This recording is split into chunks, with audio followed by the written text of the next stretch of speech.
All right. So this is going to be a bit different from the past couple. Not sure if we've got anybody in chat just yet, but if you are, hello. Welcome to the stream. I am the Saltpeter Academic. My name's Dan. Previously, I've streamed a couple of sessions of FTL, but today I figure I want to go, admittedly, back through at least part of the campaign for Warhammer 40,000 Chaos Gate Daemonhunters, which is a XCOM style tactical RPG, kind of team building squad game set in the Warhammer 40,000 universe. It's a game that I have played through once before, but a piece of DLC for it came out fairly recently that I want to have a go at trying again with that one. So I think I will probably just sit here and vamp for a few seconds longer while I wait to see if anybody joins us in the chat, because it seems the polite thing to do. The notification has only just gone out. There's a few people that might be joining, but may well be some people joining later on in the session. Either way, we have the new background screen, my little logo up in the corner now, rather than over in that corner, rather than all filling the screen. Got my little intro screen for when the stream's waiting, playing a piece of ambient music from the inimitable Miracle of Sound, one of my favourite artists, who is very, very cool about people using music on his stream. I have been following him on Patreon for a long while, so any and all of the music that he's released I have paid for in some form or another. So let's see if we can get the game to open up and make sure that everything is coming through. I should be able to see most of the sound questions on the audio mixer, but at the same time might need to tweak a few things. We will see. So, okay. Possibly should have made sure it was all fully updated first. It's all fully updated, I just mean make sure that Steam was fully loaded in as well. Ah, there we go. Game has kicked itself off, and now we have a little brief bit of loading screen, which should lead into the menu fairly soon. Menu with a interesting little animated graphic all over it. I say animated graphic, it's a full sequence of animation. Calling it an animated graphic seems a bit reductive.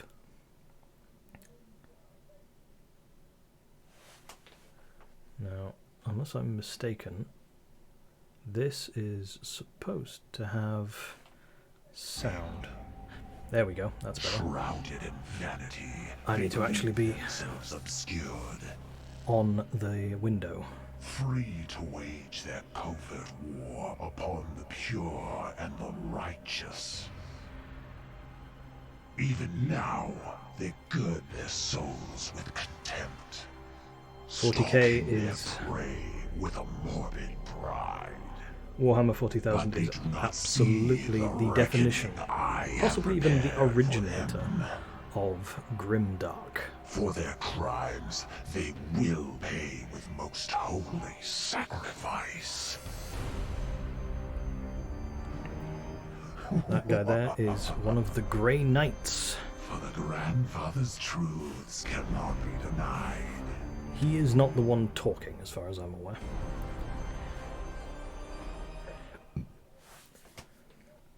First time I loaded up the game, I wasn't 100% sure whether he was a traitor of some kind, or if he was just the guy who was on screen while somebody else was talking. It's a bit tricky to figure out the first time through. Having gone through the game, I can pretty confidently say that he is not the one doing the talking there. Right, so what we have on screen, all 4 now of the names, so it's not just Warhammer 40,000 Chaos Gate Daemonhunters, it is Warhammer 40,000 Chaos Gate Daemonhunters Duty Eternal, because that is the expansion DLC that I got recently, which adds a Tech Marine and certain missions where you get a Dreadnought, which are both words that will excite bring two different reactions. If you know what those words refer to in the setting, then most of the time those words, the response you get from people is, holy shit, that sounds cool. If you don't know what it is, then the response, I would imagine, is, that sounds kind of cool, but what the hell are you talking about? The Grey Knights are a group of Space Marines, so a Tech Marine is one of them that specialises in working with technology. They repair the tanks, they do the maintenance on the guns and that sort of thing.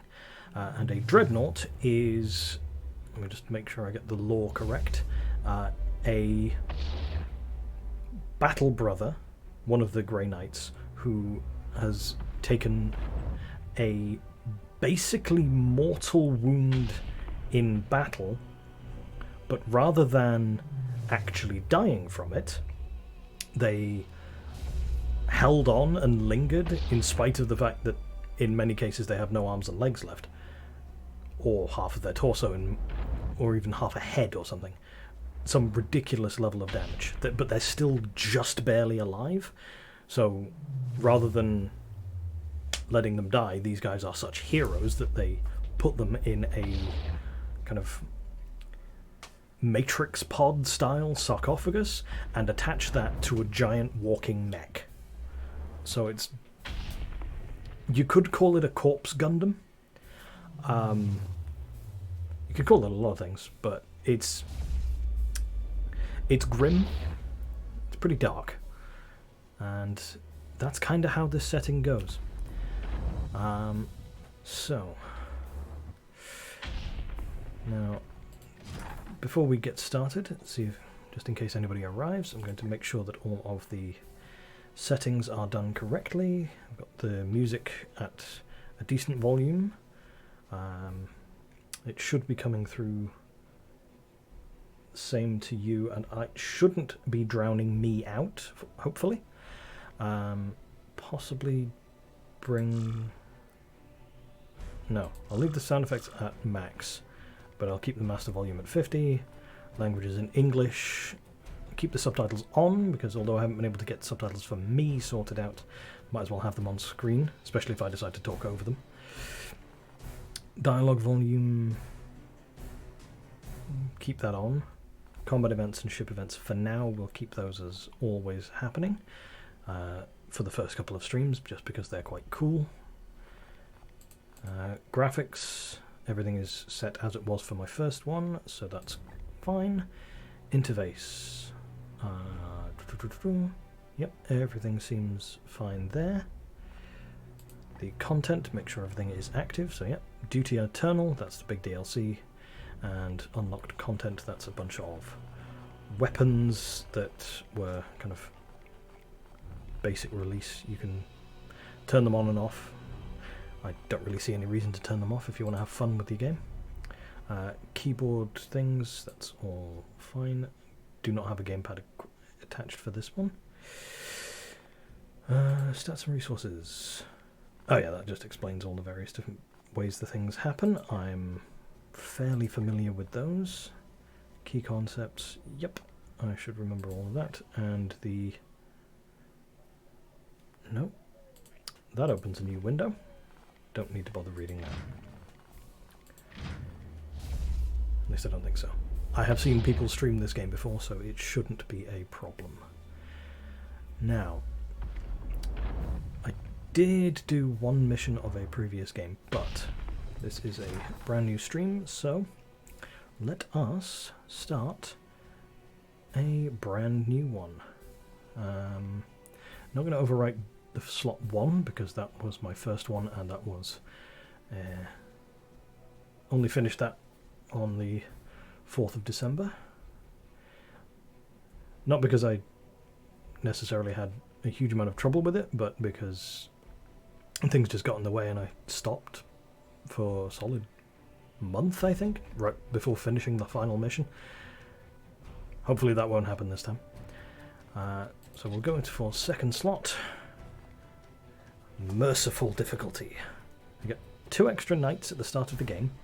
All your knights have an extra 6 HP. For kind of context, most of the knights, I think, have about 8 to 10 at start, depending on their specific class. So getting an extra 6 HP almost doubles their HP. Minus 33% wound recovery time. So anytime they get injured in a fight, they are more easily they can come back faster for the next mission. Wound penalties are less severe. Wound penalties in this, I think that's referring to because unlike in XCOM, where if one of your soldiers is wounded, that you cannot send them out on missions at all, in in this, if one of your Grey Knights is wounded, you can send them out on missions, but they have a reduced max health for the mission, depending on the severity of their wound. So that wound penalty's less severe. So a minor wound would probably only knock off like 1 of the HP, and given that your guy has an extra 6 HP over the standard anyway, that's... yeah. Merciful is about the right name for this. So minus 25% enemy HP, lower stun values, bloom eruptions less aggressive. Yeah, so all of those things seem merciful, absolutely. Standard campaign parameters, so none of those things, but that's fine. Ruthless, plus 25% enemy HP. Enemies have higher stun values. Some enemy squads are larger, plus 25% wound recovery time, more severe wound penalties, and -1 resilience. Resilience is the stat that all of your knights have, where if they get knocked to 0 hit points, if they have any resilience left, they don't die outright. They just drop for a couple of turns, get back up with, I think, half their standard health, and can keep fighting till the end of the mission. But they will be hugely wounded afterwards, and it's generally best to let them not go on missions for a while. And legendary, plus 50% enemy HP. Enemies have much higher stun values. Stun, I didn't go through. Stun is the stat they all have, well, most have, where if you do enough hits to them, or hits with bonus stun damage, you can put them into a knockdown state where they are then vulnerable to critical hits. Critical hits usually just do a bit of extra damage, but there are other abilities you can give your knights where their crits do different things. So yeah, enemies have much higher stun values, some enemy squads are larger, 50% wound recovery time, wound penalties are very severe, knights all start with 1 resilience, -1 requisition rewards, that's the currency for lack of a better term, you get at the end of each mission, plus 50% research cost and time, plus 50% construction cost and time, and plus 2 purity seal upgrade costs. Yeah, I don't think I'll be bothering with legendary, because first time I went through this, I did it on Ruthless, and that was difficult enough. I do not want to put it on Legendary. I'm also not going to be activating Grandmaster mode, because that disables manual saving. Unless there's somebody in the chat who can give me a good reason to activate Grandmaster mode right now, which I haven't seen anybody in chat so far. Nope. Twitch tells me that there is at least one person watching, but whether it's talking about me, I'm not sure. So, I'll be leaving Grandmaster mode off, just in case. Tutorials... but I need the initial story cinematics and tutorial steps. Again, because we're going through a new campaign on stream, I'll leave the tutorial on, but I will go with Ruthless because that felt like it felt about right. I know, in theory, Standard is the one that the game designers have decided this is where we think the game should fit. I kind of disagree with that, given what the kind of enemies that you're facing in this are for the most part. I think Ruthless is a more kind of accurate level of difficulty. So we will start with Ruthless. Alright. If you save your game in this location, previous save file defeated forever. Do you wish to continue? Yeah, it's fine. Like I said, I'd only done one mission on that anyway. That was before I decided I wanted to try and stream it again. Decided to try again and stream it. So, yes. It was only day 7 compared to the 724 days from my original game. Photosensitivity warning. So yeah, if there's anybody watching who does have photosensitivity or any epileptic concerns, be warned.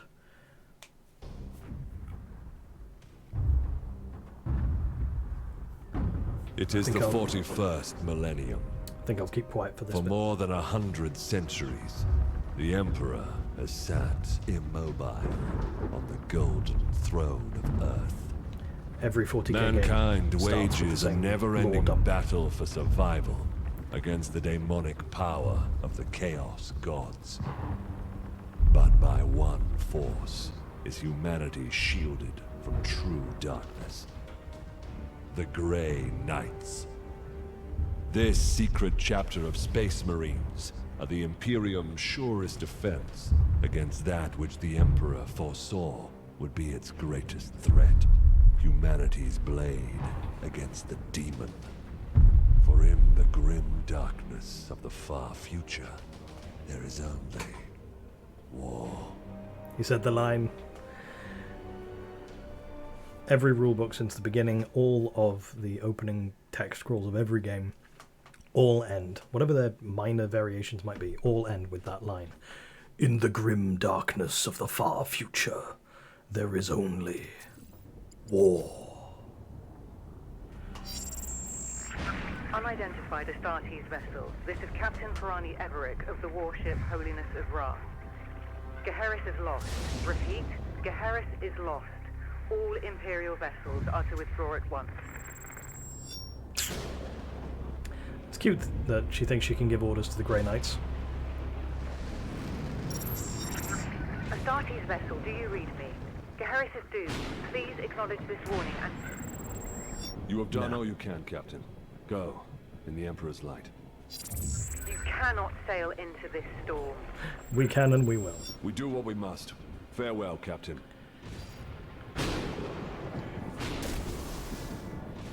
Tech Priest, report. Hexagramic wards are under maximal pressure. Commander, we cannot maintain this orbit for long. Dispatch the assault team at once. I will join them and put an end to this myself. Your Preliminary will be warning. Lunette, the tech priest. We like Lunette. Lunette is cool. done.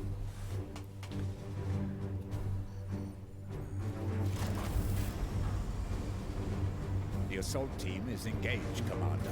They clear a path for your arrival. Here Oh, I stand. sounds good. One unbreakable shield against the darkness.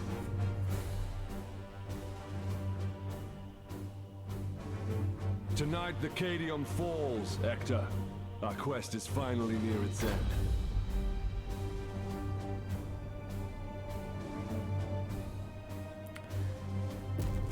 Yep. Now, one of the cool things about the Warhammer 40,000 universe is, however big you might think that ship is, it's bigger.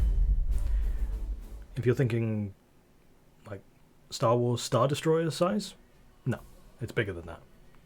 Their smaller ships are about that size. Like their frigates are the size of an Imperial Star Destroyer from Star Wars. The Battle Barge, which is what that was called. Not the best name, but that's what they called it. The Space Marine Battle Barges and some of the bigger ships are closer in size to like the Death Star, with even more people on it.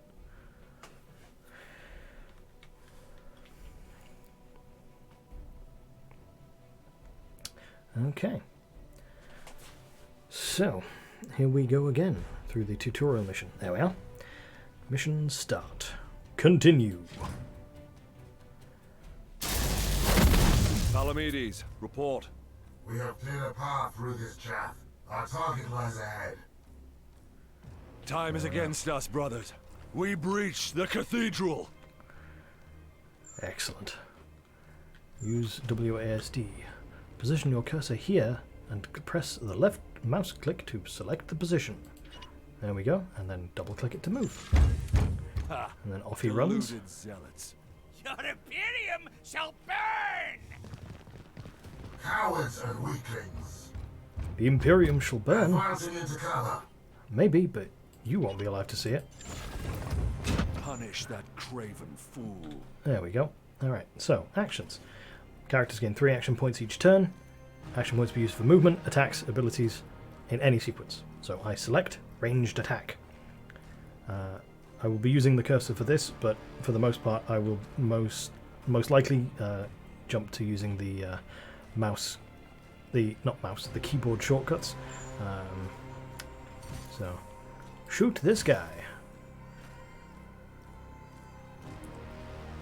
Confirm. The Emperor's judgment.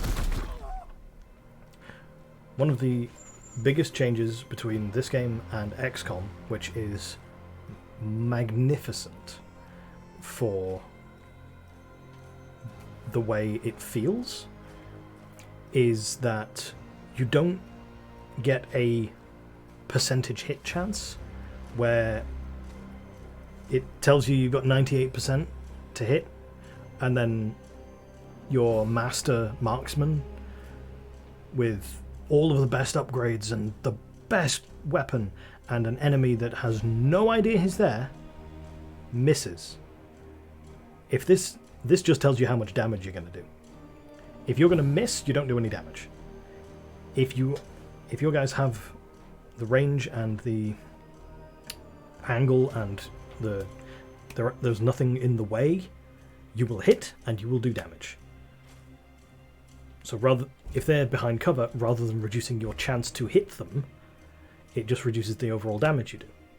Which means that if you've got guys set out like this and they're all in cover, you can still whittle away at them if you have no better option. And although your guys do need to reload, they basically have infinite magazines available. So you can just pelt them with bullets if you need to. I say bullets. I will end that heretic. We won't go into specifically what comes out of the... No, actually, I will go into what comes out of a Stormbolter. The Stormbolter that these guys all have on their wrists is a rapid-fire mini grenade launcher. So anything that fires that many shots in a single burst, you would expect the bullets coming out of it to be like yay big, small, like 9mm at most. These things are closer to like the size of my thumb in length, and probably at least as thick, if not thicker, and they have an explosive core in them.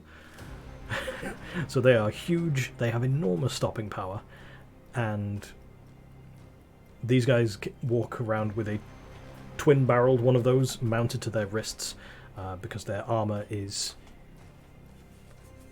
like, the easiest interpretation is these guys are basically wearing one of the heaviest Iron Man suits. MCU is a much more common reference point, so that should be easy enough to compare. Alright, that's one guy down, and he exploded, which is about that right. heretic with your blade. Ah, yes. Melee combat. One of the things I like about this game is that when you're doing melee combat, it is assumed that if you tell one of your guys to move to a location where an enemy is, rather than just moving up to them, it assumes that you want to hit them. Because, of course you do. Grant So- them no quarter. You just click on the enemy, and if your guy is in range, all you have to do is click confirm, and he will run over there and cut that man in half. You're out of cover, Uther. Trust in the Aegis. Another fun little thing, all of your Grey Knights have what they call the Aegis Shield, which is part Latin for shield. It basically gives you 3 extra hit points that are temporary. So, like that. That guy just tried to hit me. It took off 1 point of armor, but he didn't lose his total health from the first hit.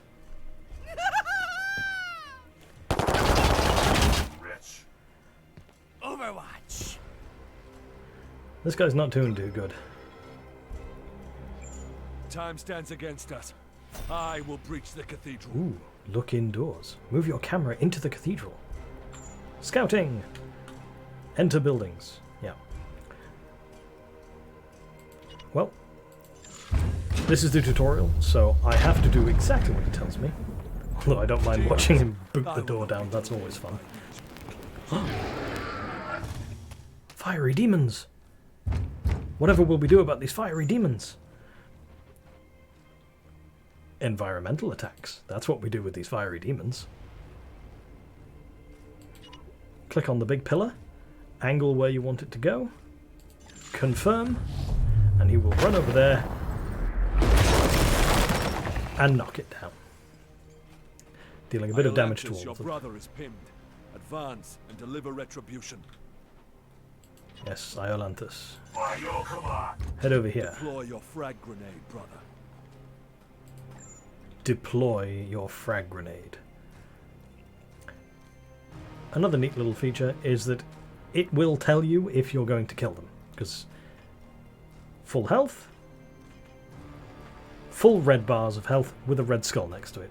That red skull, nice obvious symbol that these guys, they're gonna die. So, We are Hammer. 2 heretics with 1 grenade. Deliver the Emperor's judgment, Uther.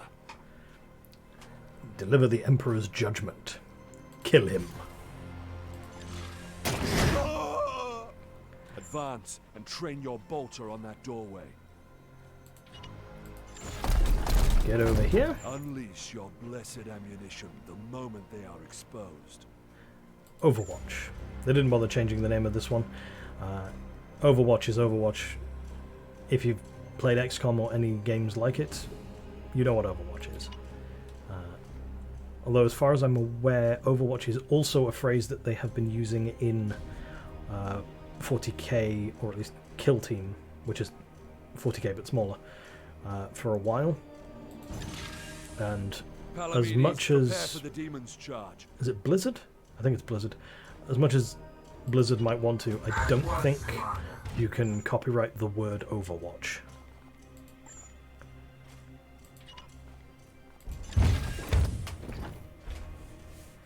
Alright. So now anything that walks through there gets shot. Ooh. He's not having a good day. He's having a really bad day. Battle is not over. There we go. And that is the resilience that I was talking about. This whole tutorial is scripted, so unfortunately I couldn't prevent that, even though there are a dozen ways that this could have been done better. But this is... So, if I had full control, I'm pretty sure that I would have Commander Agravain kill these two, which he could easily do. Let's be clear. He could easily kill both of these guys. Possibly with one action, if this is what I think it is. But no, he thinks he has more important things to do. So he's going to go over here and get hit in the back. Rotate camera. I can use the button or I can press Q. Let's do that. Psychic spread attack. Curs shall hinder us no longer. I forgot he did actually just turn around and use his incredibly powerful psychic abilities.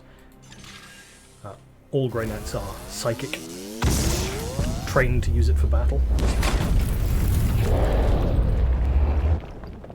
That is a really cool ability. Demon, Palamedes. Engage him now.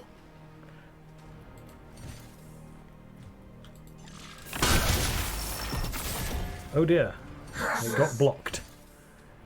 Well, let's try again. I will end.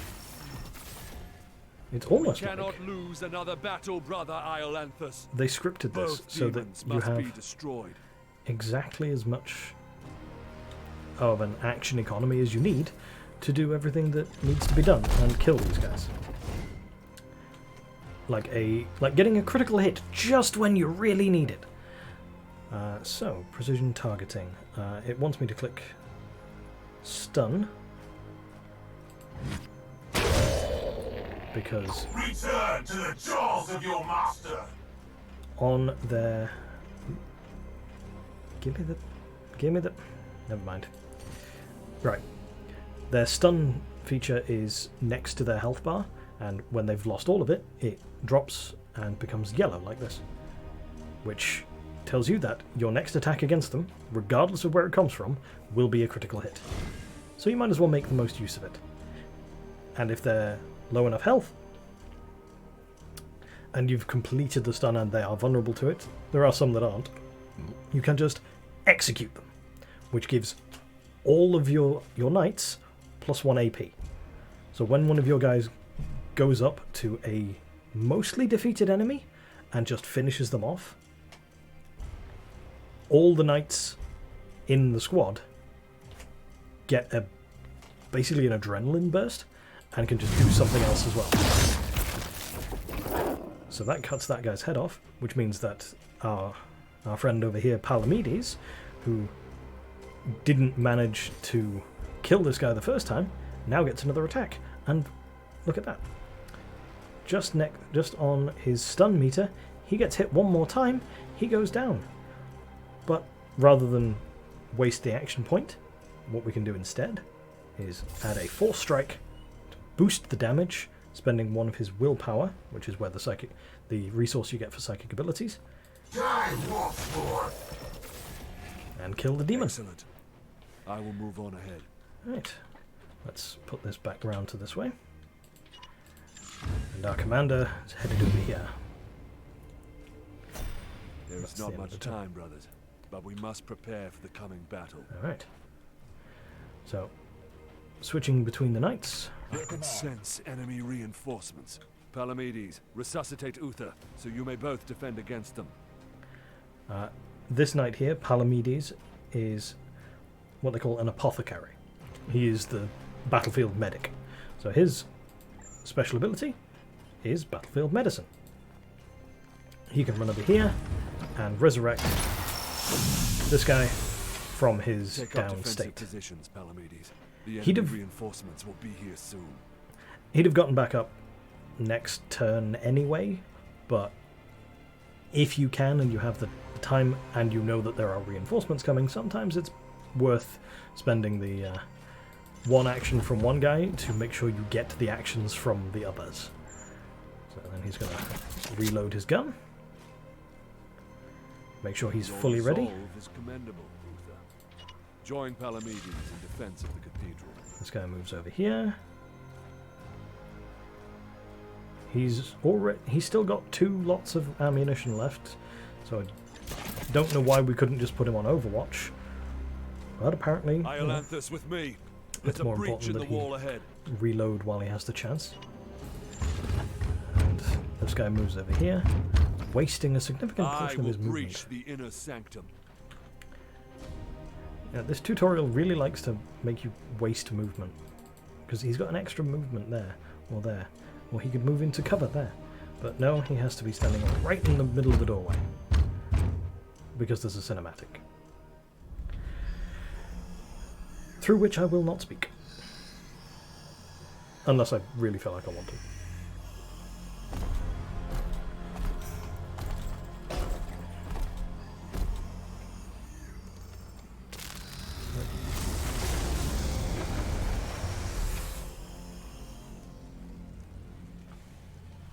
Cool.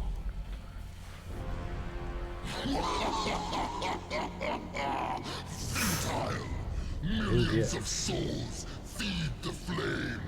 The threshold is passed. The warp emerges. Your cult is broken. Your ritual is ended. Relish this breath, for it is your last. Blood for the blood god. Skulls for the skull thrower. Milk for the cornflakes! Sorry. Old joke. Not mine. But I can't help myself. Ooh, more fiery boys. To my side, Iolanthus. This fella...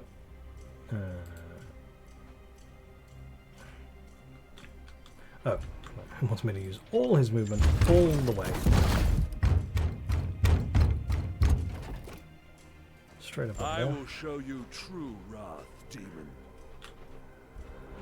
And just straight up run in there and hit him with your big glaive.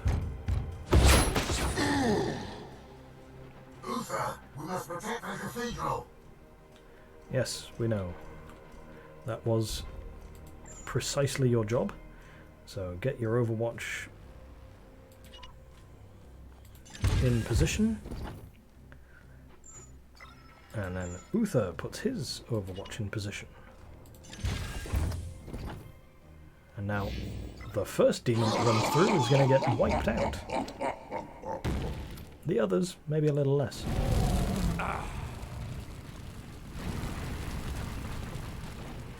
That is a lot of fire.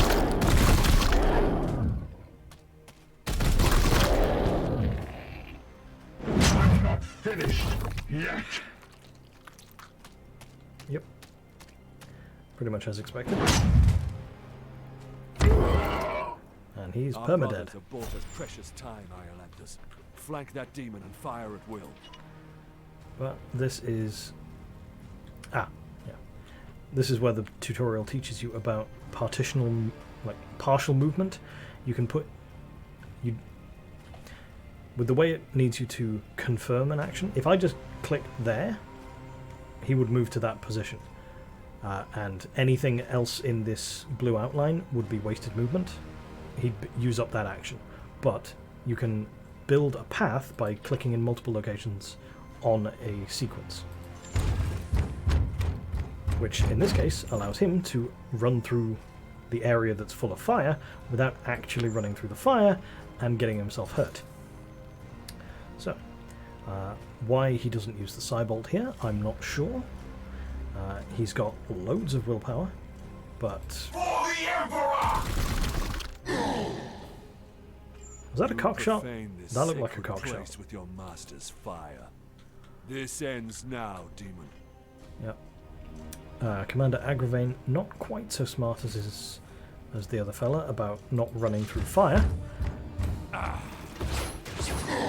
But apparently he thinks getting into close quarters combat with a greater demon of the god of blood and war is a sound tactical decision, which clearly it turned out it wasn't. But, you know, far be it from me to remind him he's got that giant psychic lance thing. He's in charge. Mortal, For now. weakling spawn of a false god. Sorry, spoilers. I am the light that banishes darkness. Your prayers mean nothing. Ooh.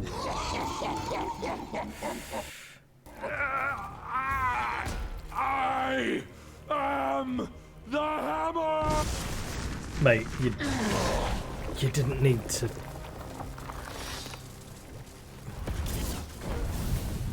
You have beaten me for now, little knight. But the war I fight is eternal.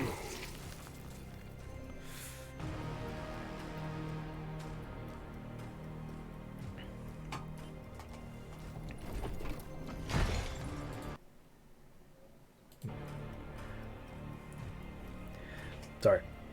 Clicked off the screen for a second there. Analysis. Warp signatures fading. Then the blood ritual has ended. Where is that report? Report! Where is the commander? He died a champion's death. Blade on blade against the foulest blasphemy.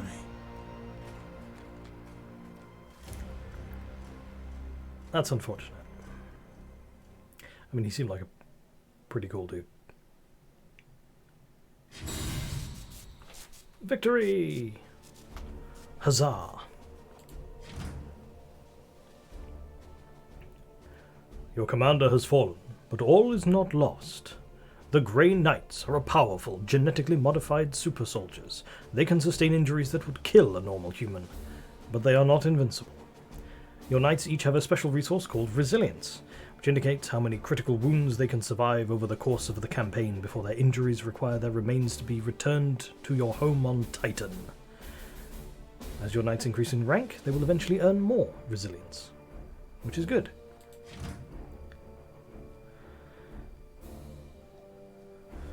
So, here we go again. Bit more cutscene now, I think.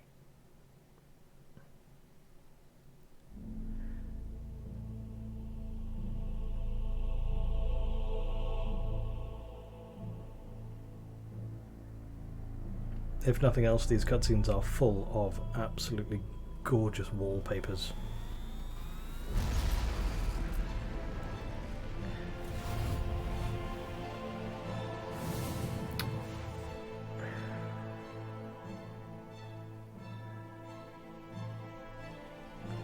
I feel like I should hide myself A during long these. campaign over at last. Hide my little camera square so A victory at the cost of the commander's life. maybe later Alive, when it doesn't he mute was the game. ever a faithful servant to the Emperor. A true hero.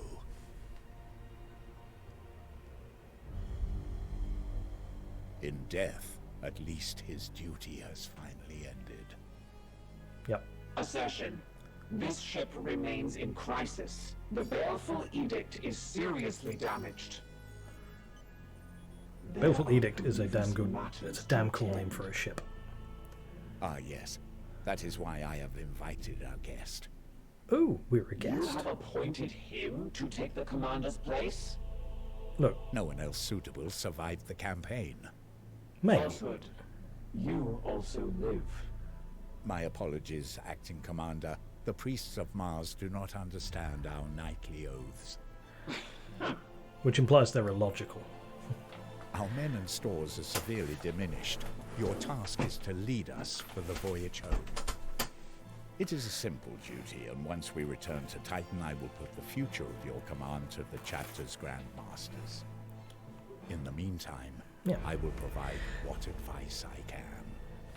So we're now in charge I of. will also support you with counsel and service. But remember, the Baleful Edict is my chief concern. Be careful. Pretty with this important. ship. We sail the ship for gets Titan blown up, on we your do not get word, home. Commander. which is one of the reasons we like Lunette. Lunette is Strike very Force much a voice of Cyphos reason. at your disposal. Welcome to the Baleful Edict. With the fall of Commander Agravain, you have been promoted to provisional command of the Baleful Edict for our journey back to Titan. It should be a simple duty, but you will need to manage our limited resources and respond to any threats we encounter along the way. Strikeforce Zyphos is at your disposal. It's not a reassuring sentence, that, is it? At the start of a video game. It should be a simple duty.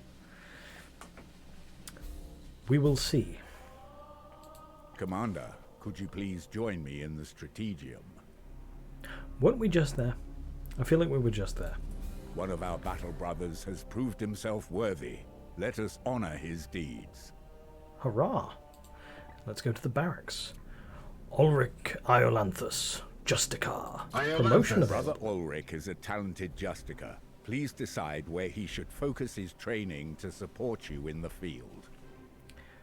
Alright. When you get to the barracks at the start of this game and you see that absolutely none of the knights that you're in command of are beyond level 1, it kind of explains why we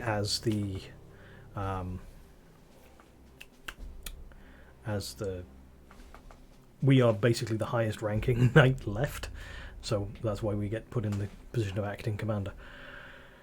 So, anyway. With every promotion, your knights gain two ability points, which you can use to expand their capabilities.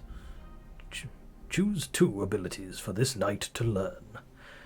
Okay, so here's a Justicar, which Justicars are the tanks, to use the basic terminology, and they have all these different options that we can learn.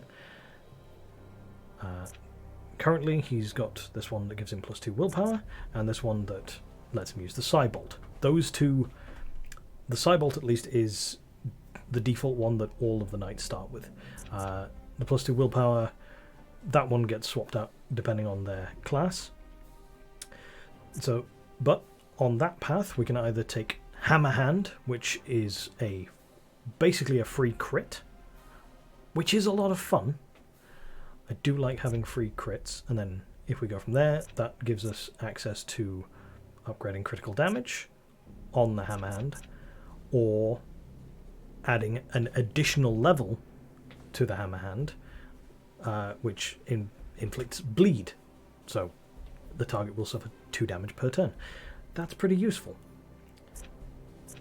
We can't get this one just yet because the paths around the rings you have to go to the central part, get at least one of the ones on the outside, which open up their own sections.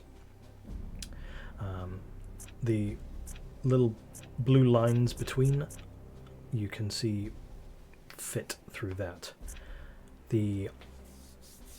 On the other side, we get a more kind of gun-focused version, which allows them to equip the Psy Cannon, which is just the big heavy gun, and I am kind of tempted to go down that route. There is a specific class of knight that is all about the heavy guns. They are Purgators, if I remember right. But for a Justicar, I think one of the most important things, and probably the first thing to do, is to get him permission and training to use Terminator armor. Now, if standard Space Marine power armor is the Iron Man suit, the Terminator armor is the Hulkbuster. It is bigger, it is tankier, it gives you 2 points of armor refreshed every round regardless, and I think it also prevents you from getting affected by knockback when a grenade or something hits you. So that's a lot of fun. So I think we'll do that. could give him +1 armor from his Aegis, or give him +4 HP permanently.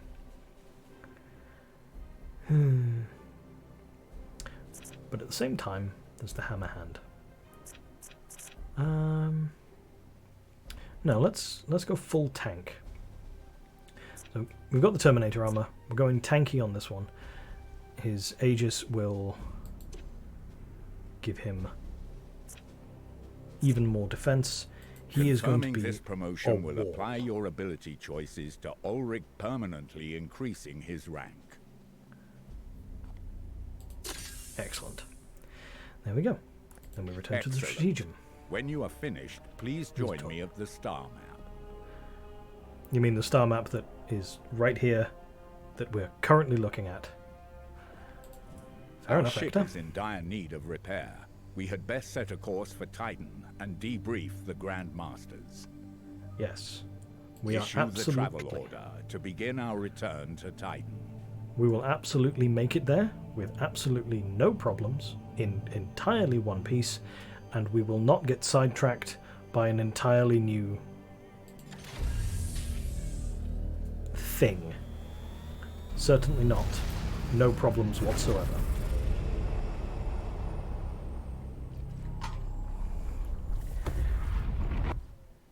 You believe me, right? Of course you do. I believe me. I mean, I've played the game before. I wouldn't lie to you, would I? Unless it's for comedic effect. Oh no. What could possibly be happening? I do believe it's the plot.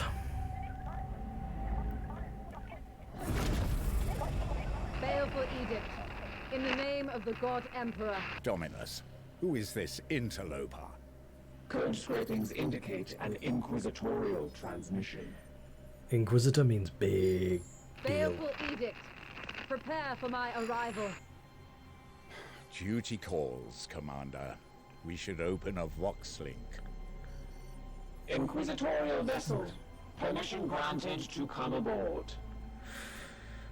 Yeah. Inquisitors are not the sort of people that you deny things to. Ever. Unless you are also an Inquisitor, and even then, you gotta be careful.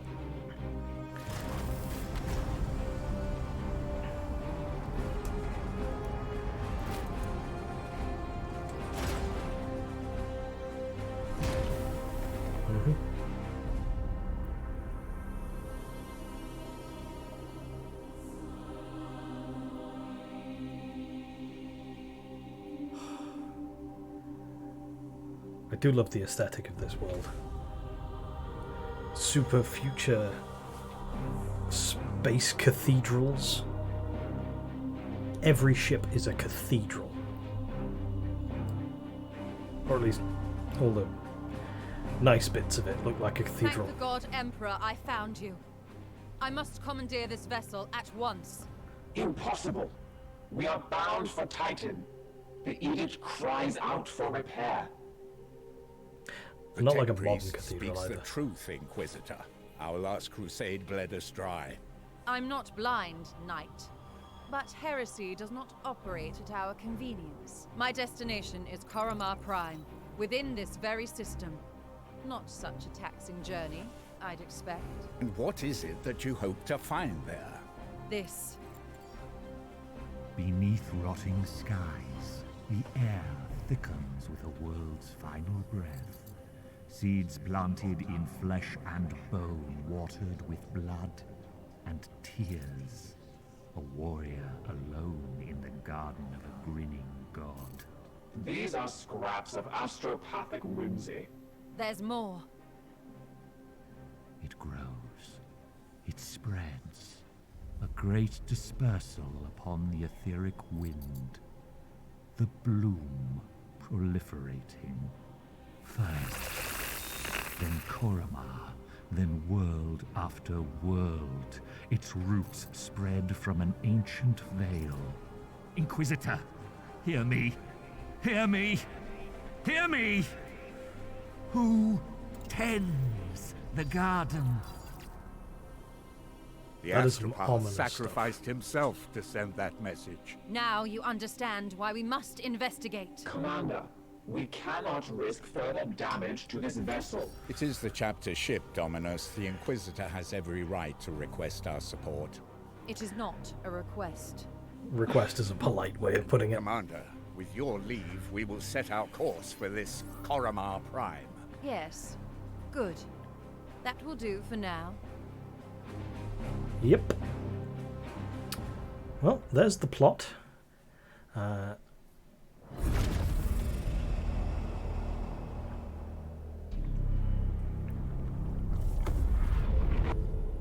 Corruption site Kicking in detected. 5 minutes. Alright, so. This is the standard mission start screen. Chaos detected. Worlds afflicted with disease have some level of Nurgle corruption, but this is higher than anticipated. We should investigate further. Yep.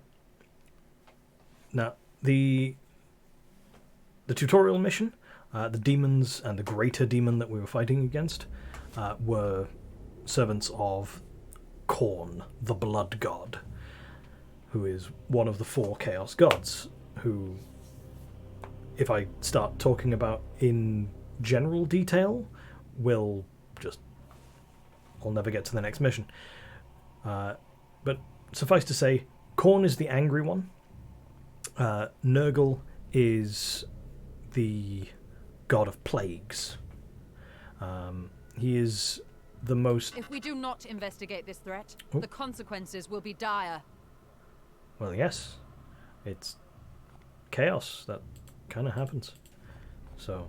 Commander, it is our duty to support this Inquisitor, but we should complete this task as swiftly as we can. The Grand Masters on Titan are waiting for our report. Yes, Hector, I know. Okay, but yes, so Nurgle is the god of plagues.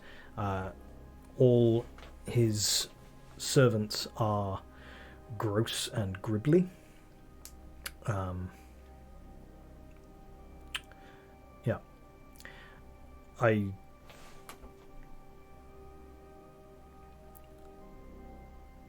But they're gross and gribbly and kind of diseased in a very strange way. Back when The Simpsons was genuinely properly relevant and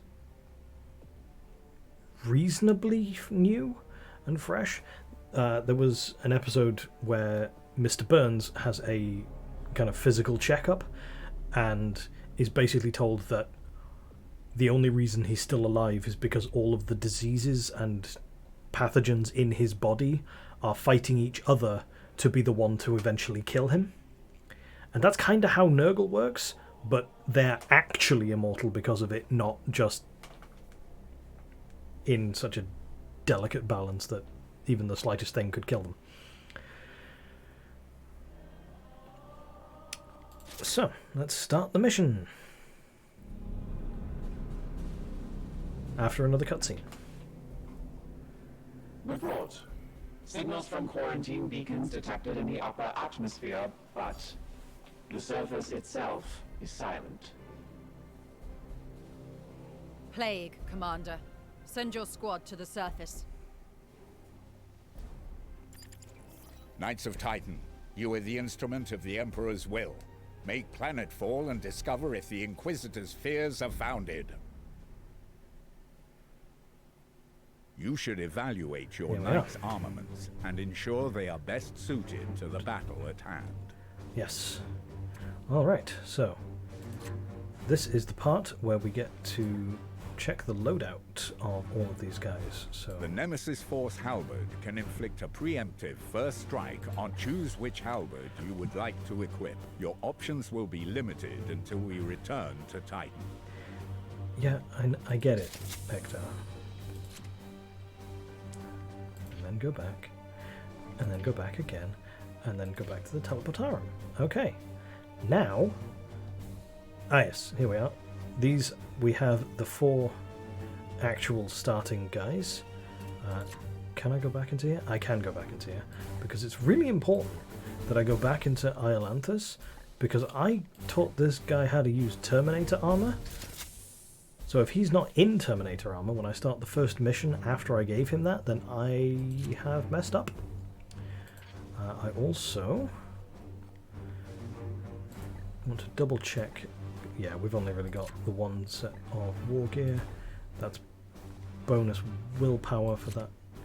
So yeah, they all have different slots for their equipment. It's all broken down pretty conveniently. They have gun, hitty thing, protecty stuff, and other. Various different classes have abilities, have points you can unlock that give them extra war gear slots, either for specific subcategories of war gear, grenades, servo skulls, or equipment. Some just have an extra total war gear slot. A servo skull is exactly what it sounds like. It's an actual human skull that's got bits of tech stuck into it, and it floats around and does various bits of things. This one, the main one that you get to start with, is the Medicae servo skull, which literally just has kind of some kind of medical stimulant that reduces the amount of, that kind of regenerates some health. Ranged weapon. I have a couple of different options for Stormbolters. So this guy being the top guy, I think. No, we'll leave that as it is, because he is more, currently he's more close combat. So this Force Halberd, that gives him +5 critical chance. I was hoping there'd be one that gave +1 critical damage, because he has the Hammer Hand ability, which means he... No, he doesn't. Didn't do that one. Never mind. But if he's going to have the Halberd, he might as well have the one that's better. However, there are other options for weapons, and I'm not entirely sure which one I would rather him have. Because if I give him back the Force Sword, the first time he gets attacked, he has a chance of parrying it. Which I feel is more useful for a tank kind of guy. So we'll put the sword back on him. And now, I also want to start doing a bit of customizing, because I might as well. Let's rename this guy. One of the things, the reason I'm doing this is partly because it's kind of fun to customize things, but also because I found that by the time I got to the end of the first campaign, I was forgetting the names of the different loadout, or the names attached to the different loadouts that I had set up. So I had to keep going, I had to keep swapping them in, looking at their loadout, and then swapping them back out again if I found out that it wasn't the one I was thinking of. Because there's only a certain number of surnames that the knights can have, and some of them have the same one by the time you get to the end. And if you have 2 knights of the same class with the same surname, it's harder to remember. So, do I want to be the big heavy guy, or do I want to be one of the fellas with guns? Then again, I can give this guy a gun. So I think I do want to go down the gunning route with this guy, and I want him to be me, because I can do that. So let's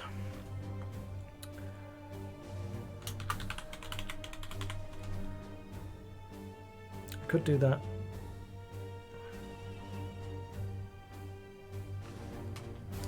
Yeah, I can always take it off later. I'll leave him as Iolanthus because that bit's fine. His little crest, I will go with that one. Let's... Not that he's going to have his things on display, but we can change his helmet.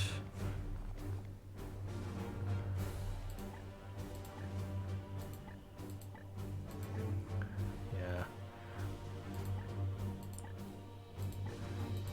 I mean, yeah, we're just gonna go with helmets on all these guys. Just because, you know. Let's see.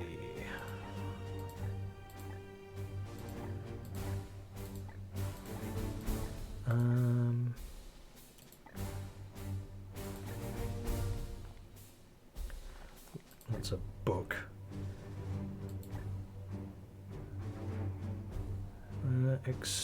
Externata.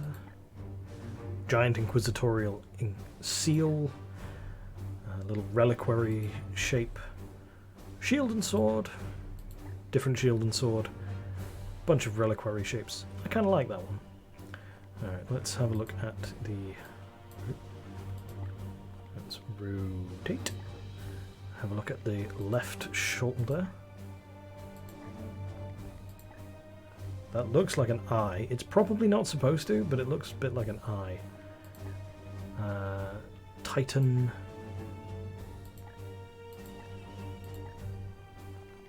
That's kind of cool. A broken sword mounted as armor decoration.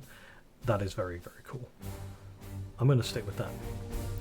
Because I do like the way that looks. Can we zoom out a little bit? This guy's too big. The lighting's not very good on that. I'm pretty sure that's got his name at the bottom of it. But yeah, it's the main bit of decoration that we're changing here. Chained over with inquisitorial seals. Embossed on a big shield. That's very cool. What actually changed there? Ah, one of those danglings. Embossed over a scroll is cool. I like over the scroll. Left greave. It's the sword and shield motif, the broken sword again. Let's keep the legs to be fairly simple. Mortis, I like that. No loincloths available for this. Voice choices. Iolanthus, Right. unleash me. At your service, Iolanthus. Yes, Commander. At your command. I am here to serve. Scottish. Interesting. Iolanthus. Very deep. Here. Here. That's very, very deep. That's a bit too deep. Iolanthus. Iolanthus. I'm not sure if that was Iolanthus. very growly. Iolanthus. Ooh. Iolanthus. Very smooth voice, that one. Yes, Commander. Praise the Emperor. Praise the Emperor. Unleash me. Unleash me. Option 10 likes saying that one, and I like that line, so we will go with option 10 for me. Yeah, there we go.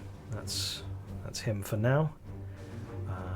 His abilities, we've got the armor stuff, but we're going to go over here next time, just because I want to give him the gun side of things. And yeah. But, speaking of the gun side of things, we have Thule. I won't rename this one just yet, because I need to kind of... You know what, I'm not actually going to do a huge amount of bothering to customize anything just yet, and I will hopefully leave that for any situation where I get some interaction with it. For now, the Psycannon is possibly the best way to go, but the Silencer has a much longer range and has the disruption which can knock enemy targets out of Overwatch or things like that. So that's something to potentially consider.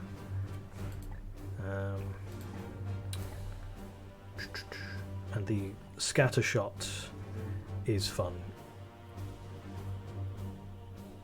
Yeah. I mean, it's called direct precision. It's actually this guy's gun, so we'll give him that. He's in standard armor. He's got all the things he needs there. That's fine. Voldred Storm. Interceptor. Now, interceptors have something very, very cool, which is that those 4 prongs on his back, that is a teleporter.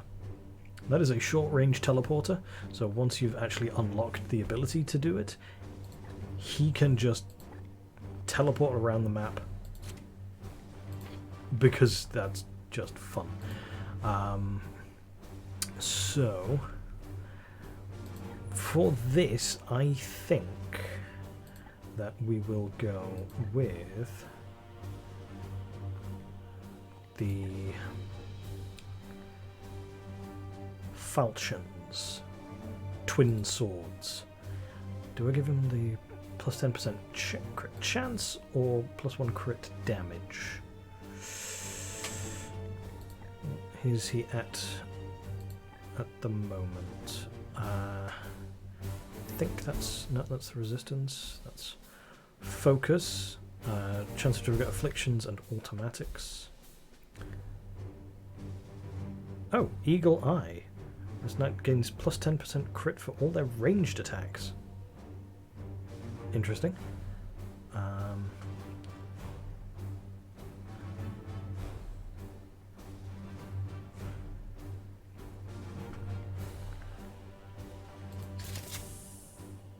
Yeah, let's put the swords on him.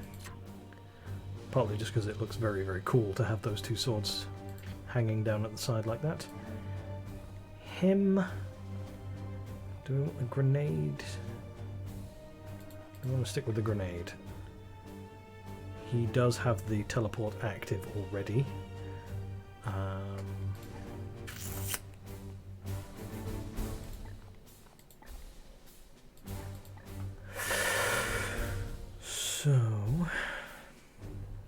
Okay, yeah, so he has plus 5% crit chance with them.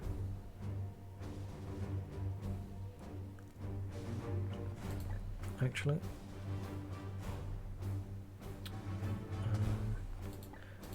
Hang on. The teleporting does cost a willpower. So rather than a grenade, I'm going to give him the Sacred Incense, so that he gets the plus 2 willpower, which means he can teleport twice more during the mission. That seems like a good choice. And rather than the plus damage, we will give him the plus 10% crit chance, because that way he gets a... hang on. That says total 5% crit chance. Oh, because that's got 5% crit chance and 10% crit plus 1 crit damage. So yeah, 10% crit chance, 1 in 10, that's fine. So we'll go with that. Use the Interceptor and the Apothecary. First thing to do on the Apothecary is swap that grenade for a Medicae Skull, because this way he can heal targets at range as opposed to just the ones immediately next to him. They get 5 HP back immediately, and any afflictions they've been hit with get removed, so there's quite a few afflictions in this game. I'm not going to go through them now. But we will no doubt see a fair number of them. But that is very important to do. That is the first thing. His weapon is a unique one that's specifically for apothecaries called the Narthecium, which is a combination of drill, small chainsaw, and like medical tools. Space Marines are ridiculously tough, hardy buggers, so some of their medical equipment looks like power tools, apparently, and can be used to inflict damage on enemies if not used correctly. or if used correctly, depends how you look at it. Might as well give him the one that gives him a bit of a chance to get a critical hit if he's attacking somebody, just for the sake of it. But more usefully, we'll give him the one that gives him a bit of a crit chance with the gun. Alright. And now that that's sorted, and they've actually been kitted out, we can start the mission properly.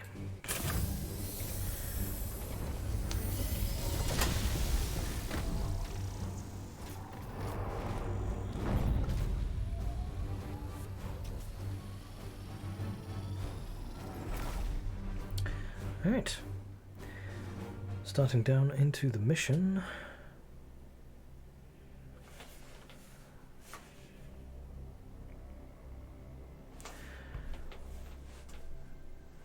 Twitch is saying there's still currently nobody in chat, but that's fine. I get to play the game regardless.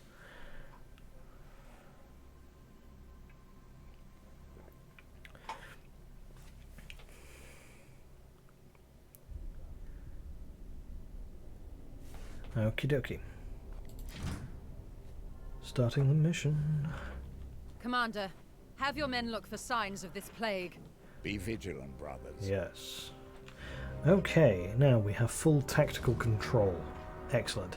Our objective is to kill all the enemies. That's pretty simple. We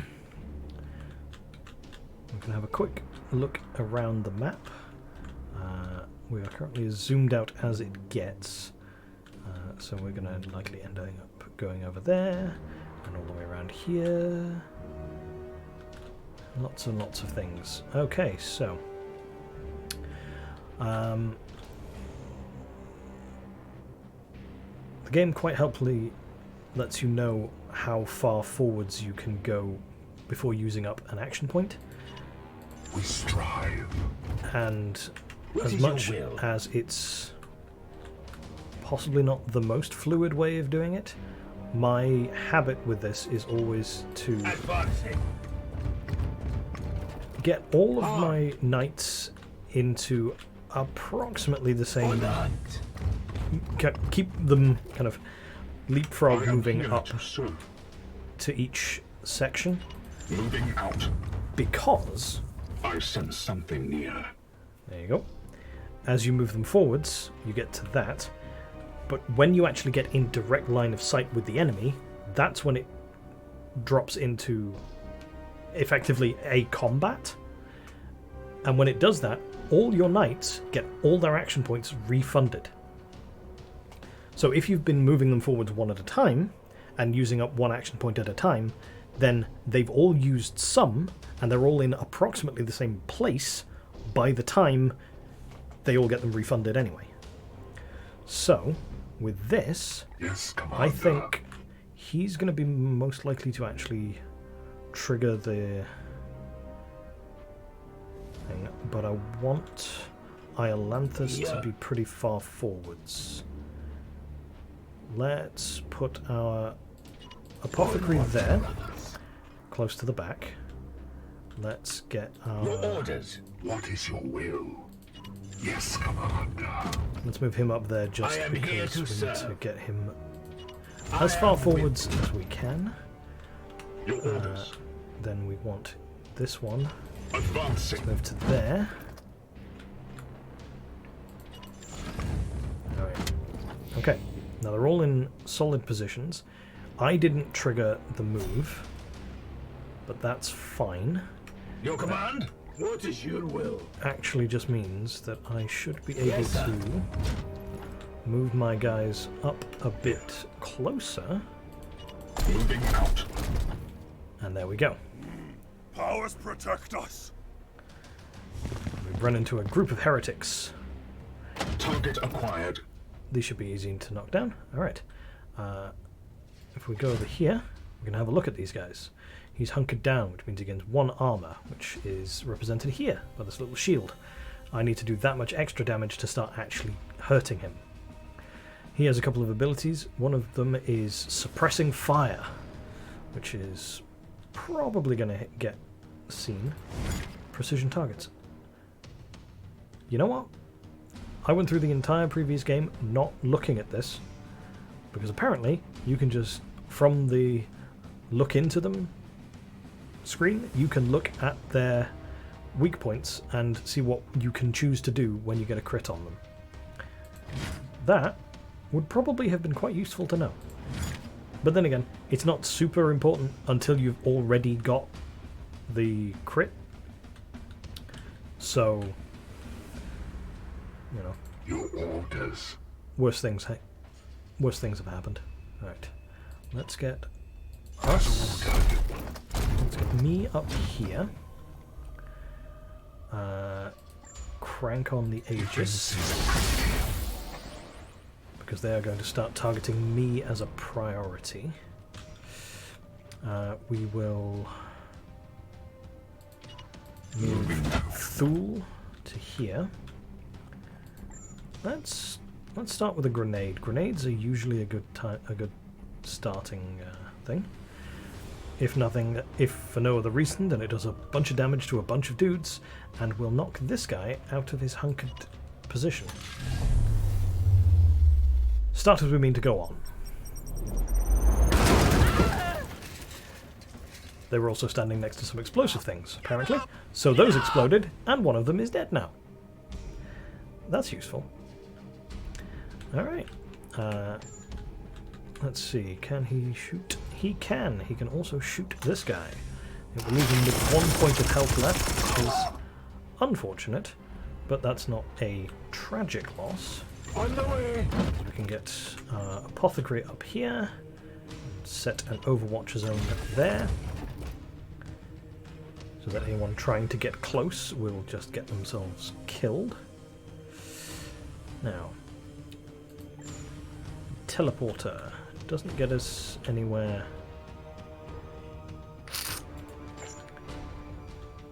I think we will save that for now, actually. Let's just bring him up a little closer and double that Overwatch. That guy's gonna... There we go, there's the suppressive fire. All that means is that if he tries to do anything before I've dealt with that guy, he's going to get shot. Which shouldn't be a problem. Because these guys are apparently idiots. Don't have a problem with that. Means my Overwatch was a little overcautious. But, you know, that's just how things go sometimes. And this guy is apparently not aware that I can teleport. Because, hey fella, I can teleport. I strike true. Those. This is going to use up his remaining attack, or I can just stand here, shoot and kill that guy. Which then means that I can go up there and smack this guy. Yeah, hi there. You made a mistake. I can't quite get back to this fella, and he's behind a big chunk of masonry, so I can't shoot him either. So I'll just pop just go into that bit of cover there. Cover's not really that important, but it's good to do. There we go. Apothecary gets in position. Shoots that fella. Didn't need to cut him in half because I have guns.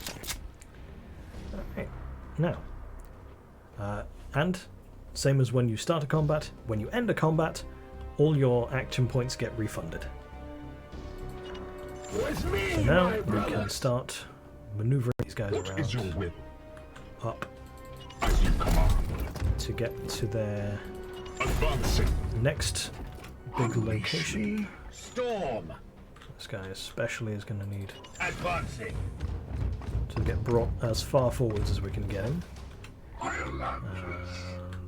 Unleash me. Apothecary next. We're going to want him I am with you. partway down the ramp as far as he can go.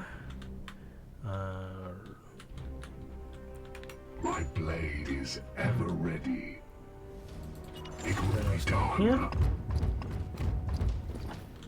Yes, Commander. Affirmative. Jump across that little gap there. Affirmative. Get us into position here. Aha! More guys! Oh look! These guys have really Wait. been... That creature. Inquisitor, we have seen the dead walk in this way before. As have I. Poxwalkers are evidence of warp corruption. This is no natural plane. Standing ready. Now, amusing thing about these guys is that they do not have guns at all, which means that whatever else might be the case, Moving out. they will just go straight towards my knights and advance heedless of all this. Motor trained and ready. And believe you me, there will be a lot of this. There or there? Let's go with there. Because then we put that At there. once, Commander. This guy, we put him I up am with on you. top of this. Jump up there, because one of the downsides to the silencer is that you don't get an overwatch. You get a scattershot thing instead, but he's out of range to shoot them, so we'll just give him the Aegis, and he will be protected.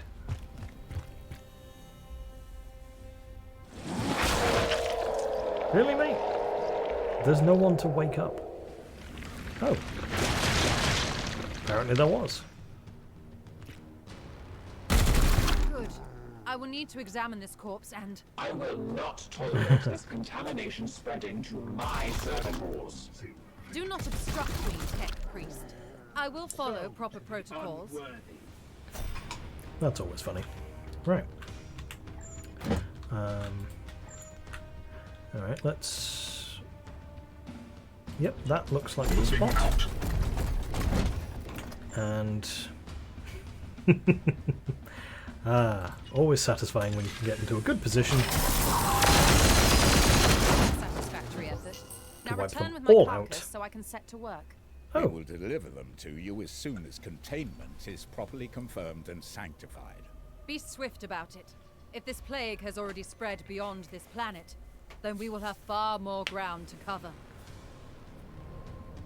my camera screen is in the way of it, but you may have heard and recognized the sound effect.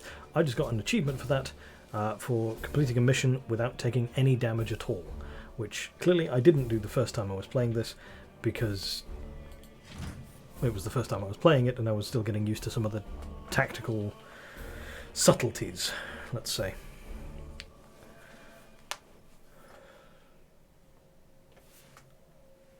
Alright.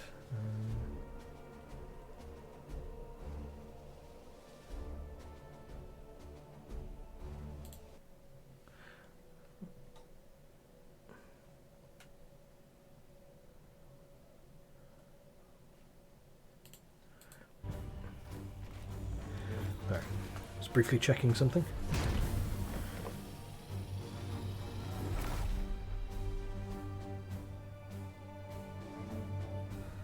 Oh, that was a pretty successful mission, all things considered. We've got 15 servitors as a result. Servitors in universe are mechanically reanimated corpses that are used for all sorts of different menial tasks, largely to do with mechanical work and carrying around heavy guns, some of which can fire while they're attached. In this game specifically, they are the mechanical resource.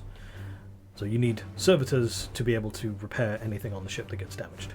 And considering the ship starts damaged, those are quite important. Alright, did we get any promotions? No promotions this time. Unfortunate. Mission objectives achieved, Commander. There we are. Our guest wishes to speak with you in the Libris. The Inquisitor wants to talk to us. Let's go have a word.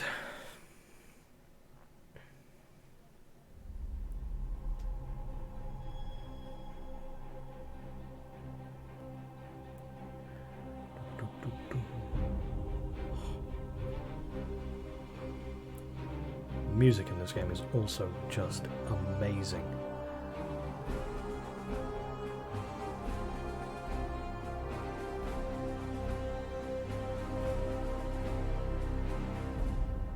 I must commend you on this impressive archive of demonic lore, Commander.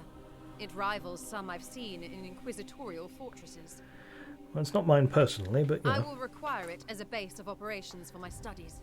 Chapter does I what it can. respect your authority in matters of combat, but I must remain until I can ascertain some solution to this plague.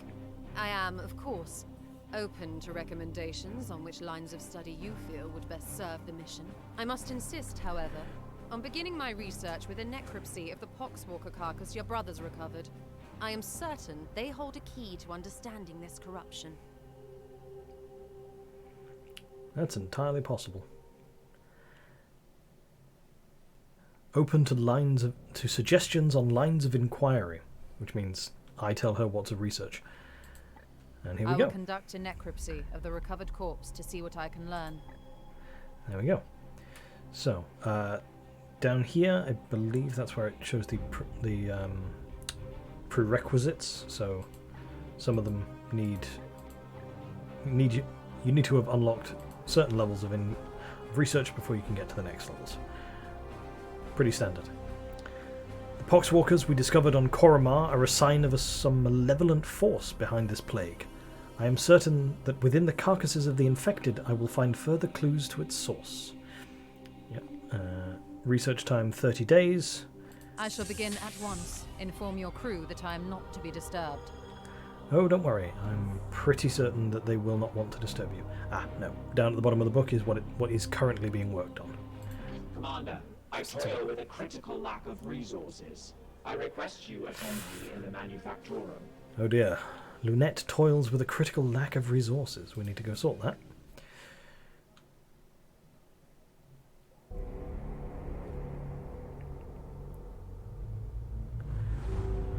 Oh. Listen to that dark techno ambience.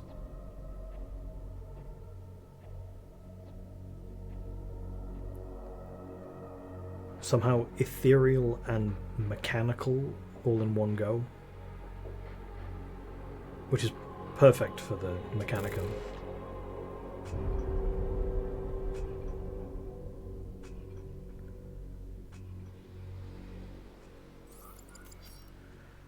My servitors have restored the manufactorum to operational use, but the edict remains severely damaged. Without access to a proper dockyard, restoration will be slow and limited by the resources we can requisition from Titan or nearby inquisitorial enclaves. As of this moment, reviving the edict's core power output takes absolute primacy. Now, that circlet of links across Lunette's face, that acts as like a brow for them. One of them's gold. I didn't realize this the first time playing, but I think that might be like an eyebrow piercing. And if so, Lunette just got twice as cool. And Lunette's already pretty cool. I must improve the edict's power output in order to conduct more extensive absolutely. So yeah. Construction is locked until we can complete the repairs to the power reactor, because without power, none of the other repair systems are going to work. So let's get that sorted first. I must now interface with the logic engines. I trust you have a great deal to attend to. which is a very polite way of saying, get the fuck out of my office. Commander, I have adjusted the star map to display our current sector. However, our intelligence here is sparse. I would never impugn your intelligence like that, Hector. Oh, you mean, yeah, fair. I suggest we bide our time until the Dominus restores power to our scanners. Yes. So, yep. Time passes when you're moving between systems within the sector, but you can also just advance time at a given location if you need to for repair reasons or research or whatever. There's a few different options.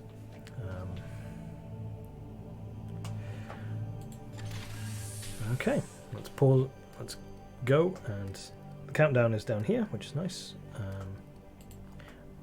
Before it finishes, we can just you can expand that to show all of the things that are currently happening. Sorry. So that'll show your repairs, your research, and any recovery that your various knights might be undergoing. Here we are. That was perfectly paused, apparently.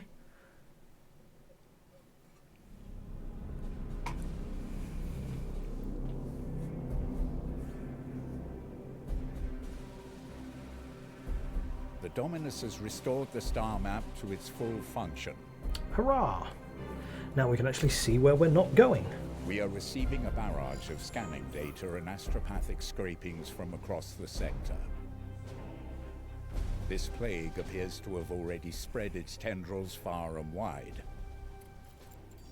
We are faced with reports of 2 infected systems. We should monitor this infestation carefully and judge where best to direct our forces while the Inquisitor pursues her answers. Yep. Failure will cost many souls. Yeah, it's a big job. Somebody's got to do it, and that somebody is us. Ship project complete. Repair plasma reactor. Commander, I have completed repairs to the plasma reactor. Our reconstruction efforts can proceed once again. Start a new project. Might as well jump straight into it. Now we can either repair the Augurium, which is the prognosticars. Those are kind of, the Augurium has been damaged and rendered inoperative. Until we realign its prismatic array, we will not be able to make effective use of our prognosticars to scry the enemy's activities. Which is pretty important. But in the short term, actually even in the long term, I think repairing our augmentation chamber to get the servitor production back online is probably step 1.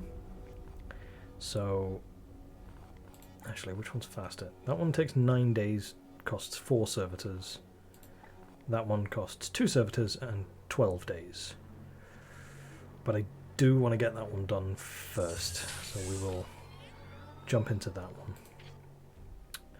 But we can also talk to Lunette, so let's do that. Protocol demands a preliminary salutation. Consider this requirement fulfilled. I really need to start using that in conversation with people. Protocol demands a preliminary salutation. Consider this requirement fulfilled. We must activate quarantine protocols with that poxwalker specimen. I will not have the edict put at risk, even for an Inquisitor. Your request is redundant, Commander. I had the protocols initiated the moment it came into my ship. Of course they did. Lunette knows what they're doing, and they are damn good at it. This is no ordinary corruption. The ship will remain sterile. Agreed, Commander. That is why I have instigated 7 layers of redundancies as well as the highest security protocols, and even a binarious rubric mesh placed over the Baleful Edict's cogitator systems.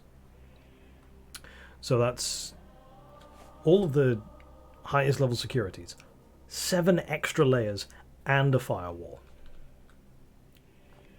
Will it hold up until we are done with the sector? The Baleful Edict has never let any of the Brotherhoods that have traveled in her down.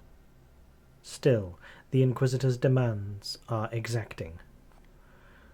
Yes, we are operating on her timescale now. That is the way of the Inquisition. They are often illogical, driven by the vulgarities of the flesh. Instant results required even when a dispassionate analysis would prove beneficial. The dangers of minds unenhanced by the Omnisire. The Omnisire is a whole huge kettle of fish. Not sure I've got the time or inclination to go into a deep dive on the various lore about the religions of the Imperium of Man and the 40k universe. Suffice to say that if the Emperor is effectively their version of God/Jesus, then the Omnisire is Cyborg Jesus. Like, I mean, there is an argument to suggest that it's the equivalent of the Holy Spirit in that Trinity, or if it is God and the Holy Spirit and the Emperor is Jesus in the idea. Regardless, it is a machine, it is a god, it might be something else, but there's a lot of speculation and a lot of questions. Let's discuss something else. How long did you know Commander I Agravain? have been the primary vessel for the commander for the past 22 years. Although the vagaries of travel within the warp mean any span of time is approximate. He had the respect of the Battle Brothers and crew. He was a leader in the Grey Knights, so he was revered. However, my own analysis has his mission success rate at a mere 99.7%. He spent many hours in repentant contemplation over the 0.3% inadequacy whenever I reminded of him of it. 99.9% success rate at any job would be, under most circumstances, considered pretty good. But when your job is literally defending millions of people from demons, and given how long Space Marines live, that 0.3% inadequacy, even if that's just a minor flaw in some missions that he went on, that 0.3% inadequacy consists of dead people, or worse. So, you can kind of see what they're leaning at there. How would he have dealt with an Inquisitor? He did not suffer fools, or Proportion. those that dared countenance his authority. How would he have dealt with an Inquisitor? Proportionally. While he would not welcome them on board, the commander upheld the traditions of the chapter's relationship with the Inquisition. A quick probability scry suggests that there is a 73.6% chance that had Agravain still been in command, he would have been in confrontation with Inquisitor Vakir. It seems he had an influence. Your defiance towards an Inquisitor is curious. Defiance suggests an emotional need to obstruct or obfuscate. I merely state the truth. The baleful edict is in need of respite after our losses against the Cadium. We serve the Emperor, and must go where he requires. Indeed, I serve the Omnisire. It is by his mechanical will that we ply the stars. Here's that Laura was alluding to. The Emperor and the Omnisire, they are one and the same, yes? The Ecclesiarchy's imperial creed carries only a muted echo of the machine god's true will. That's a bit of a dodgy thing to say, but Space Marines a bit less the Emperor is God and more like the Emperor is really, really, really important. Come, such words should not surprise an Astartes. After all, you may revere the Emperor, but I know it is not your creed to worship him, especially the Grey Knights, who can trace their gene seed directly to the Golden Throne. Gene seed is, to put it simply, the thing that makes a Space Marine a Space Marine. It's a weird combination of biological enhancements. Status of our construction efforts Repairs are progressing. is just... Commander. Yep. So I must attend to repairs. Alright. Let's talk to Vakir. You have my attention, Knight. How is your Poxwalker specimen? This one appears to be some kind of host. An object is nestled within. Is that unusual? It is different from what I've seen with these puppets in the past. This is undoubtedly the work of one of the Plague God's minions, but its vector is unusual. I will let you know once I have completed my findings. Very well. I have not worked directly with an Inquisitor before. The Grey Knights will be needed in this task, and it is your duty to marshal them. I have already seen that the Baleful Edict lost its commander on the preceding mission. I will not accept such failure under my guidance. Why did you commandeer this ship? I had previously been hunting heretics siphoning power directly from the Hadex anomaly, not far from your previous campaign. Once I directed my astropath to recover the stolen energy. Oh, hello! Mo from Twitch. Nice to see you. First time chat on this stream. How are you doing, buddy? I'm alright. It's been a lonely stream so far, but yeah. But it's been fairly fun. I picked a good game to be alone with, if you get what I mean.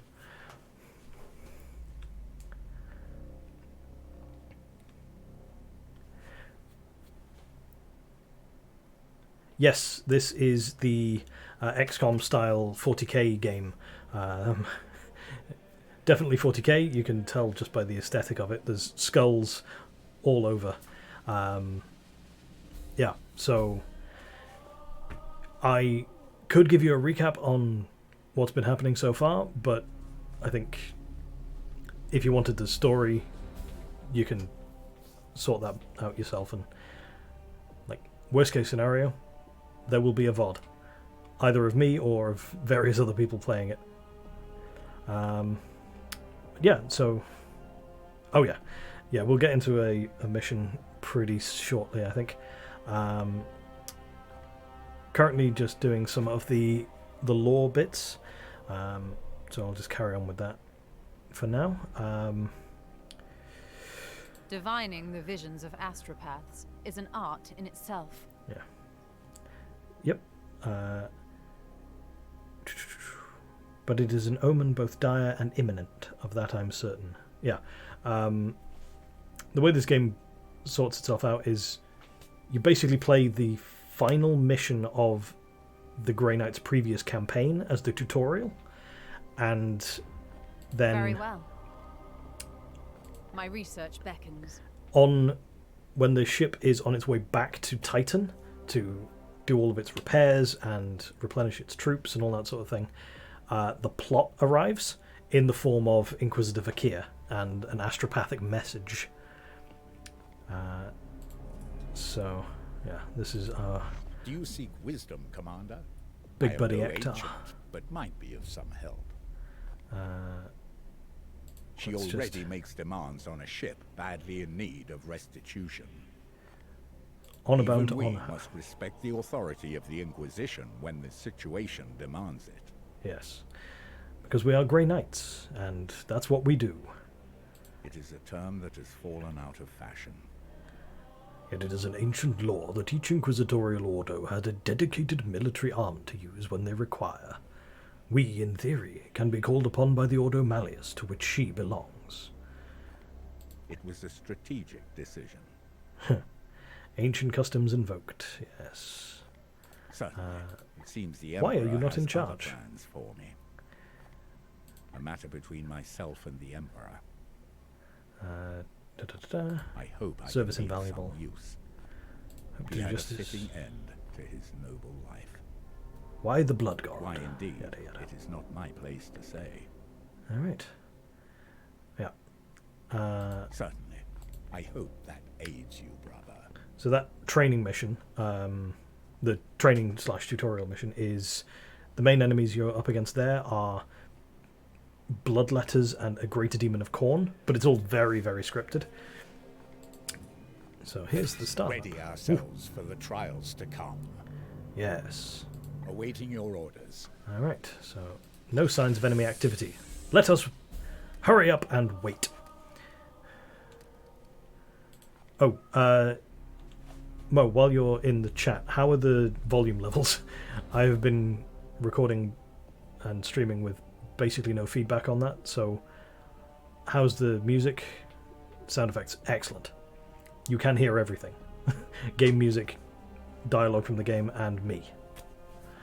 Excellent. Right.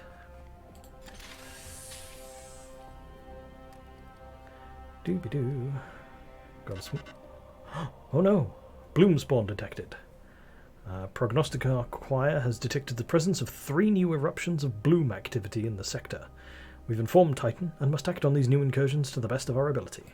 Commander, our prognosticators have detected this bloom in 3 separate systems. We should examine one of them. Yeah. Bloom is the name that they've given to this big Nurglich plague that's kind of spreading between the different sections of the system. I have identified this planet as a mission location to combat the bloom. Let us examine further. Keyword there, combat. Alright, From here, you can see some details for this mission, including the resources that Titan's Armory will make available to us if we are successful. Yes, thank you, Akhtar. Let us go. Alright. Aha! We have repaired the augmentation chamber. So let's quickly nip back here, start a new project, do the basic repairs. Yeah, so when you start the campaign, various bits of your ship are broken, so you need to go back and fix those before you can start upgrading anything.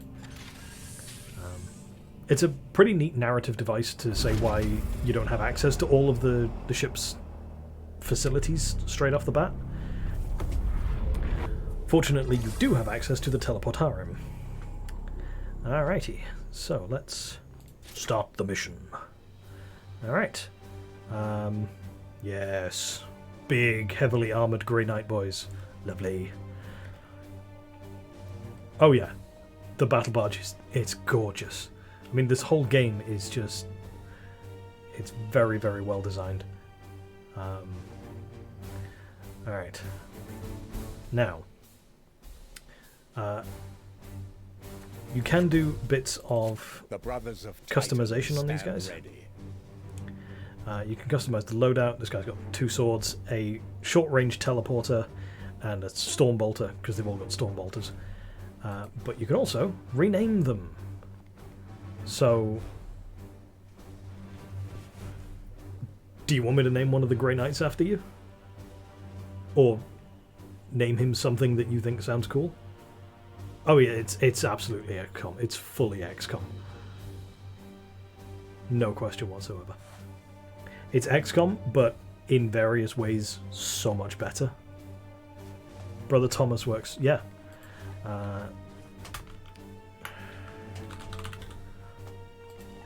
Thomas. Oh, do you want to be the guy with 2 swords and teleporting around? Do you want to be the apothecary or the guy with the big gun? Yeah, 2 swords and teleportation sounds cool. Storm is a pretty good surname. Tarn. Thomas Tarn. Techios. Thorn. Thule. Tor. Trevon. Tides. Valdar. Van. Warn. Vortimer. Zabez. Wow, there is a lot more of these than I thought there were. I think they might have added some in the DLC. Adantor. Alvar.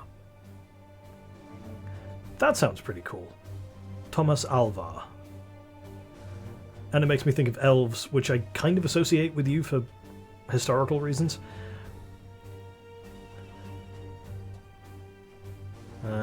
We won't go too far into the messing with the aesthetics yet. Just name him there. And back to the teleportarium. Let's get into the mission then.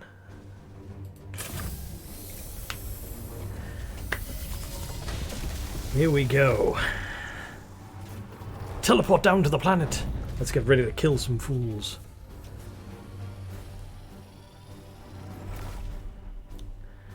Or I should probably not use the phrase "kill some fools." I should probably say "slay the heretics." That's more appropriate.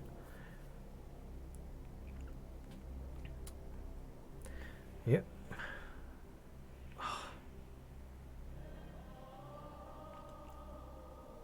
That is a... Once again, the loading screens in this are just some of the nicest artwork. The spacescapes, starscapes are phenomenal as well. Why have you led us here, Inquisitor? There is no sign of strife on the comms. Look more carefully, Hector, Knight. you The led codes us here. used are old, but they are a mark of an active plague cult. Of that, I have no doubt. If that Hector is the true, one who told my us to come here. brothers will make short work of them. Yeah. Alright, so where is the nearest enemy likely to be? Is it down there or down... Let's head this way, I think.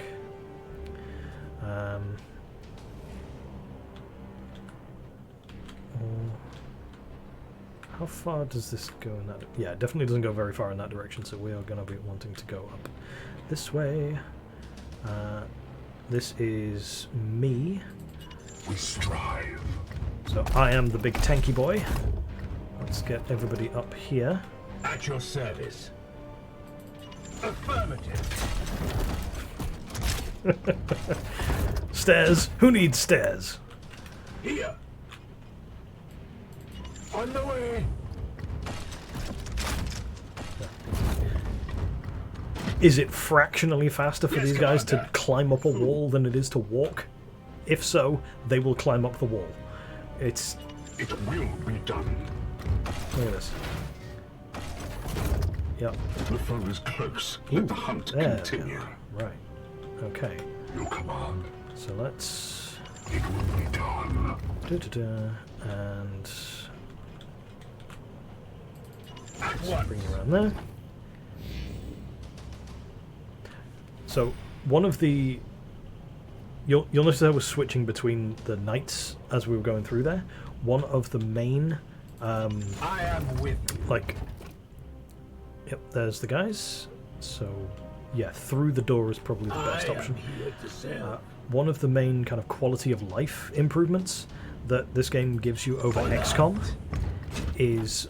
Standing ready. On top of getting 3 action points per turn As you per command. night, Unleash when you me. actually engage the enemy, all of your knights get all of their action points back. Yes, Commander.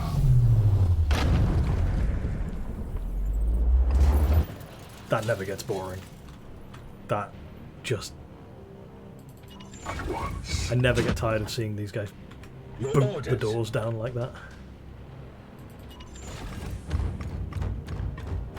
Oh yeah, yeah, if you accidentally trigger something, all of your guys get complete refund and you are able to go into the battle fully prepared.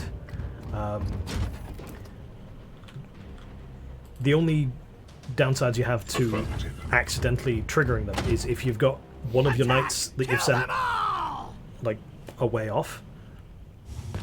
Like, these guys have moved to me, so they get triggered, they scatter to positions, they get like 1 action each, which they will generally use to set up overwatches and things.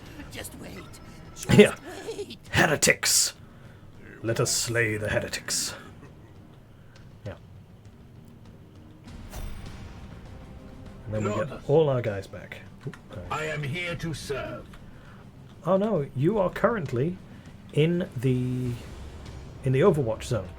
So if you move, even if you go up there, you're going to get hit. Unless you teleport.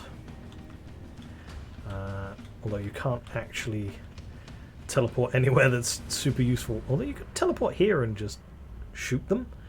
But that seems like a waste of the guy with the swords. So what we can do instead... that gives me a better actual view of it, because only 2 of these Overwatch things are relevant. Now, if I move to there... if I move to there and then hit this guy, I'm going to trigger one of the Overwatches. I would trigger both of them if I go the fast route.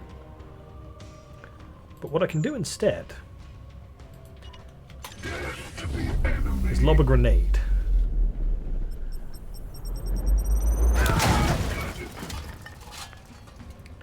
Which sorts out their Overwatch problems and lets me just go. I sense them near. Well, that wall got in the way a bit there. We are the hammer. I think we can be sure that he's dead, though. Which means that you are now free to... Let's have you bash down this door. Aha! Angela, hello! Welcome, welcome. I have been playing for a little while, but I'm more than happy to keep going. And since you've got it, let's have Mo teleport here, behind this guy. The pain will set you free! And when you melee attack somebody, it knocks them out of Overwatch. Which is very useful. Advancing. Alright, now we have Brother Gun. Who could kill both of those guys, but not without harming Tom. So we won't bother doing that. We will instead... That looks fun. Let's blow that up. Firing on target. Aye, sir. Ah, brief moment of lucidity. Yes, you did mention you weren't feeling super well, so I guess that's a definitely a continuation of that. Hopefully the lucidity lasts a while and you feel better soon.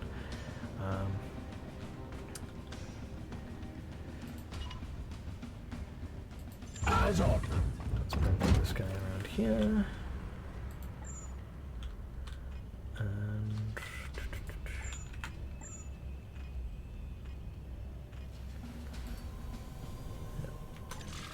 shoot this guy. Indeed, be well, friend.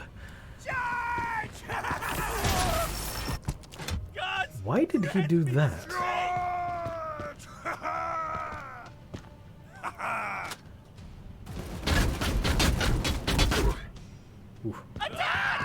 Mo got hit a little bit there. The enemy is wounded. Yeah. That is another nice feature that this Chaos Gunner Chaos absolutely is. Yeah, another nice feature of this is that Here's a good spot. regardless of the class of the knights, every single one of them, whenever an enemy leaves base contact with you, you get a free attack of opportunity, which is great. Well, Mo took some damage because I wanted to show off the teleportation and didn't really think about it tactically first. So that was a bit silly, but let's fix that.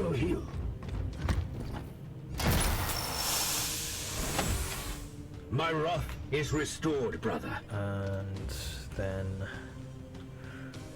can we shoot anybody with this fella? Could trigger the Overwatch, but that seems a little unnecessary. Yeah, let's... there we go. If you're not doing quite enough damage, just put some brain behind it. Activate Cybolt. And then kill your enemies with mind bullets!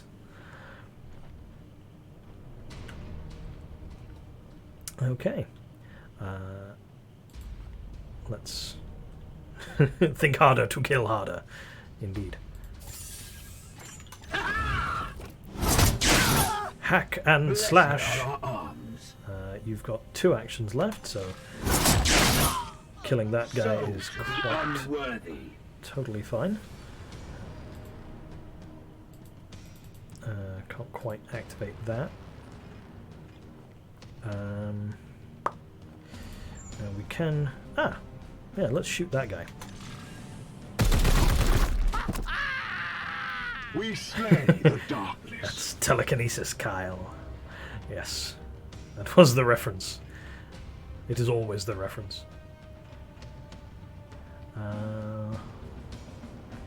Yep. Affirmative. We'll pop our gunner here. Activate gun. And shoot. Aye, sir. Deal some The damage. foe bleeds. And then we will have... I'm going to On my way. do something really, really fun and get an environmental kill. The Nemesis 4 swords do go swish, swish, swish. I'm just going to pick up a big slab of iron and toss it at the guy. Knights of the Throne! Ooh. Now, did I get to the end? Purge complete. Ah. Dang it. The only time that triggering a pod of enemies doesn't refresh your AP is if you're already at the end of a fight. Pathetic. Yeah. Got a little too close to the next group. Watch over me. Fortunately, See me. they're far enough away that they didn't really do much with the time they had. Like, they've shot me a bit, and the other three got pinned, which means they only get 2 action points instead of 3. Massive spike in warp activity below. It is a warp surge, Inquisitor. Such events are common in pitch battles between Psychers. And yet your brothers have clearly restrained their powers. Yep. Something foul is at work below. And here comes the one of the unique features of it, which is the warp surges, denizens of the warp. Warp surge meter increases each turn based on the planet's corruption level and whether you expend willpower using psychic abilities. Once the meter reaches 100%, triggers a warp surge with unpredictable consequences. In this case, denizens of the warp, which means they're going to get some reinforcements fairly soon. So, let's see, what are we going to do with me? I think I'm going to stand here. Is 4 strike worth it? No, 4 strike's not worth it. Oh, excellent. I got a crit. Let's cut his gun hand off. I cut his gun hand off. I get 1 more action point, but I think I'm going to use it to activate my bonus armor.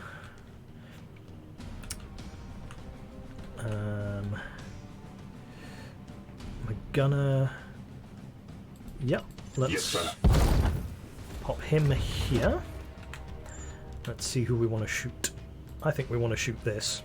Oh yeah, we want to shoot this. We definitely want to shoot that. Let's shoot that. Oh. So to the unworthy. That was worth it. Oh, and it blew up the bridge as well. That's fun. Yeah. So, based on what you guys have seen so far, what do you think? Better than XCOM?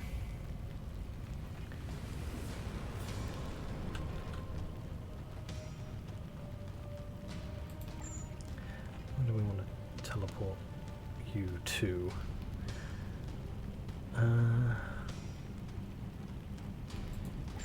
Feeling outgunned is good.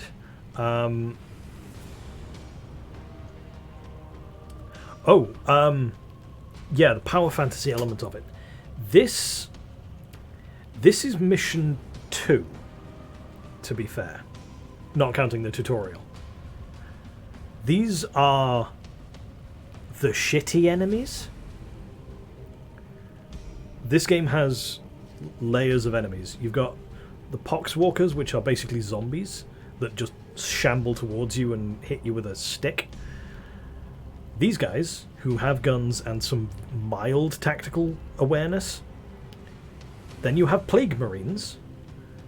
You have Plague Marine Terminators. And you have actual demons. You play this happily, all said. Makes sense, you playing Marines, you get greater and greater... Yeah, these guys are the lowest of the low, and I'm still taking damage from this. And this is my second time through the game. I'm pretty... Not to, like, put too fine a point on it, but I'm kind of know what I'm doing.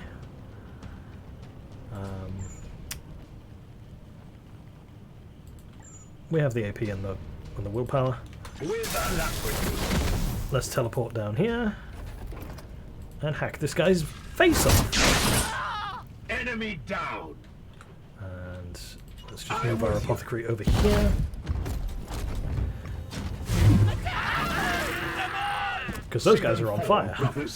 We don't need to worry about those guys. Well, that worked. That was a hell of a shot from my gun guy. Marvelous. Victory!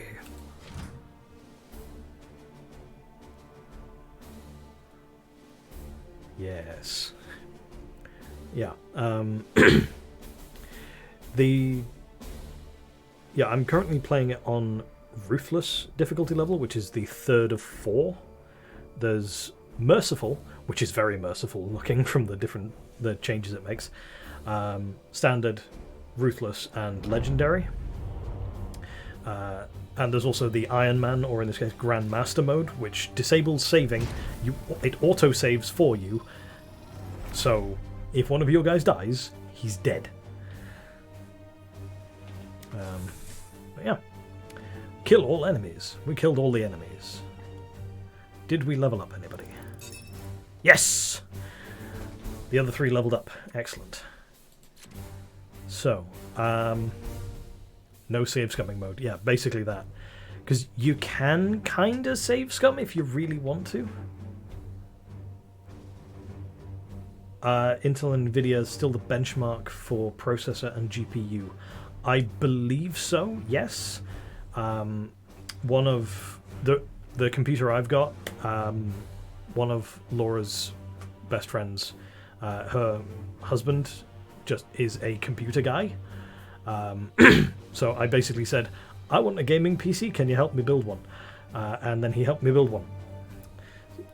And by help me build one, I mean he got all the bits, I paid for them, and then he put them together for me. So, struggles to multitask if you're streaming. 2016, that doesn't sound like a long time ago, but in computer terms, that is pretty ancient. So, yeah. If this is interesting to you, I would definitely say to look into the specs of this and use that as... yeah, I'm glad it works, yeah. Sometimes that's all you can ask for. Okay, so this is the upgrade section for the different guys. This is the Purgator, the gun guy.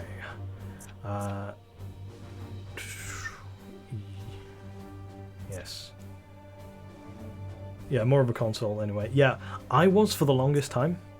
I have only had this computer for like 8-9 months maybe.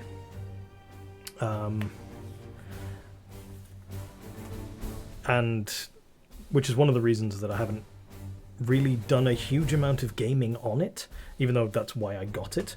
Because when your habit for gaming is to veg out on the couch, grab a controller, and just turn the game on like that, that's a hard habit to break, and it's kind of like rewiring your brain to think, ooh, I am gaming now, I will go to the gaming computer place, which is something that the streaming might help with. Already kind of has.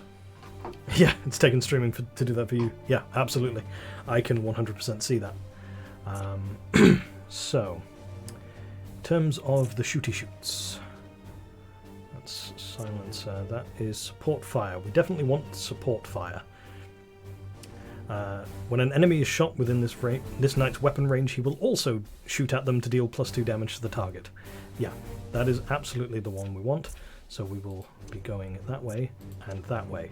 Those are the first two upgrades that this Purgator is getting, because that is one of the most powerful abilities that these guys get. Return fire is also hilarious. When you get shot, you shoot back. So that's that.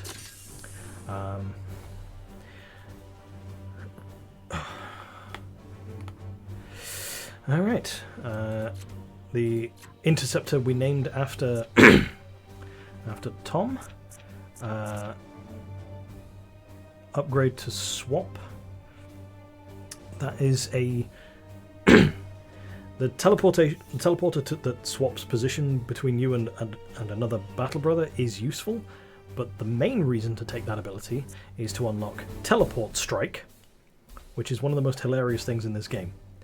Select any number of targets and a valid destination within range 10 squares, to teleport and deal 4 damage to all of them. So, like, yeah, it's full-on Nightcrawler. There's a D&D spell called Steel Wind Strike, I think it is. You just move from target to target to target to target and just deal damage to all of them. It is devastating, especially because you can upgrade it as well. Like, the Interceptors are incredibly powerful. If you spec them right, they can take effectively 3 turns in a row. So I think we'll go for that. Yep. Only in death. Yes. Now, interesting thing. Light wounds. Your namesake, Tom, has taken a bit of a hit. So he's at light wounds. Now, in XCOM, that would mean that I wouldn't be able to field that soldier. That's not how it works here. I can still field him, but you can just see it there. He's at -4 max HP. So I can put him in the field, but he's more likely to get dropped to 0 because he's got less health, because he's injured.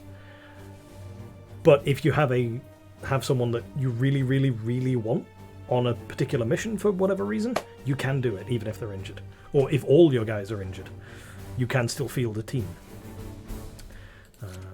And then we need to upgrade the Apothecary. Now, something that I like to have is Apothecaries in Terminator armor, because it just seems like a good idea, frankly. So this is the battlefield medicine thing. So I think this is Emperor's Judgment. Ah, yes. Eldar mod for this would be nice, yeah. Unfortunately, it's not quite that sort of game. It's kind of a shame that all the games in the 40k universe are from the Imperium's perspective. Like, with the exception of Fire Warrior. And I don't think that one was particularly well received, which might be part of why. But yeah. So we put Terminator armor, warp speed biomancy. Spin-off focusing on the Eldar would be nice. Yeah, I enjoyed Fire Warrior as well. It was a good game. It just wasn't popular. Because the wider gaming audience...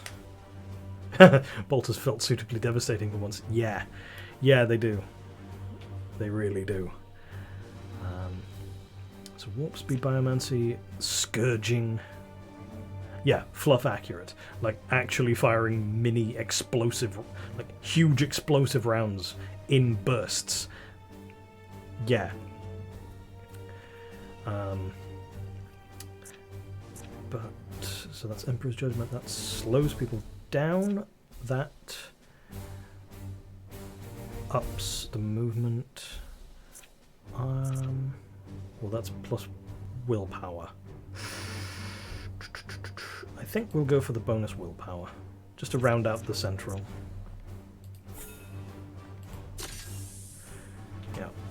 Now,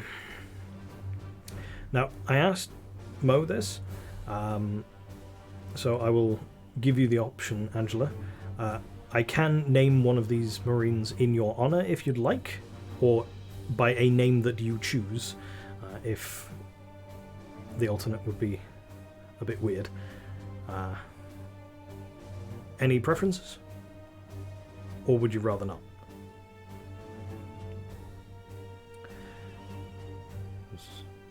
If the answer's not, I fully agree. I fully get it, and... But you want to be the apothecary? Yeah. Somehow I thought you might want to be the apothecary. Oh, I will need to finish the mission and go to the barracks to do that bit. So let's jump there. Han. Currently Aegir Han. Character. Call them Angela just to fuck with people. We can do that. Yeah. Fuck the law, there's a woman under there. Ignatius. Angela Ignatius. Indio. Iolanthus. Isad. Kai.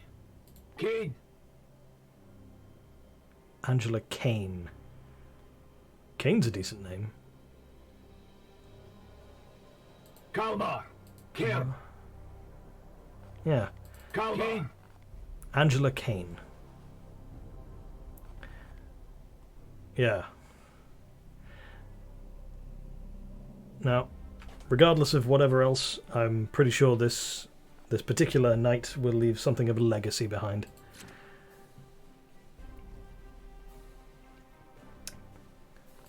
And just so we don't forget, let's make sure to equip the Terminator armor. There she is. Beautiful.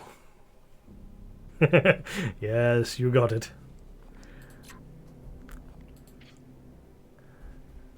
Alrighty. Yeah, so that's all of those things. So we've done with the Strategium. We don't have any major updates to do. So, actually, yeah, because we have a spare Purgator and a spare Justicar. That's fine. Terminator! Yes, very much Terminator. Alrighty. So, yeah, so that is the basic combat of the game. The rest of it is very much in the style of the XCOM games, where you're jumping between combat missions and repairing the base, building upgrades, re-equipping your soldiers, all that sort of very fun, cool stuff.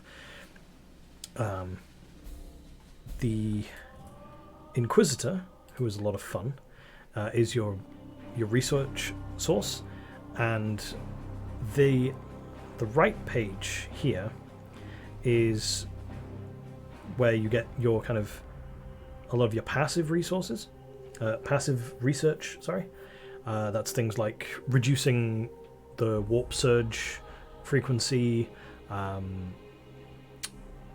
increasing, like, reducing the chances of certain things happening sometimes. The left-hand page, rather, is where you get what's called your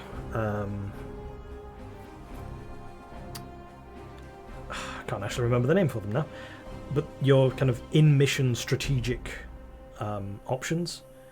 Not options, like bonus stratagems. Stratagems is the name for them, actually. That can be things like a mass teleport for all of your soldiers, a free heal for all your soldiers, free cleansing of all the status effects, that sort of thing. And once you get far enough down a certain point of the path, a small orbital land strike on a specific location, which is a lot of fun. Yeah, it's quite cool. So here we are. Now, obviously we're not going to be able to get to that one because that's way too far off, and we can't get to that one either, typically. Yep. Any idea what my PC spec is like? Off the top of my head, no. But I can... when I'm finished here, I can dig it out and send it over to you if you like. Yeah. It shouldn't be that hard to find. I could probably even get a list of the bits fairly quickly if I just talk to friend Adam again. Yeah, I spent about, I think it was £500 on this total, but that was from scratch. That was like, I didn't have a case, didn't have anything. So that's, and that was during the like the dark times for graphics cards, back when people still thought that crypto was a good idea, like en masse. So yeah, the chip shortage. So like, of the money that I spent, half of it went on a graphics card. Like literally half of it was on a graphics card. The and even that was secondhand. Came with a full guarantee that it had never been used for crypto mining, and hasn't cacked out on me while I've had it, so I'm pretty happy with it overall. But yeah, we're not going to be able to get to either of the other missions, so we'll just have to go to a middle point. But yeah, I will absolutely, I'll get the specs. I will see if I can get hold of the parts. Do you know which bit of your computer it is that you need to replace? Excuse me. We cannot afford to sit on our hands while the bloom spreads unchallenged. Yes, Inquisitor, I know. But I already looked at that, and we weren't going to get there in time, and if I'd gone over there, I'd probably just get a new one. Commander. I mean, if you have to... It's probably going to be easier to buy it, like, full built, yeah. The trick is going to be getting the scratch together. Always is. Advanced time. Aha! We have repaired the Augurium. Let's start a new project. Now is the bit where we start actually deciding what to build. I think, unless it's got something specific.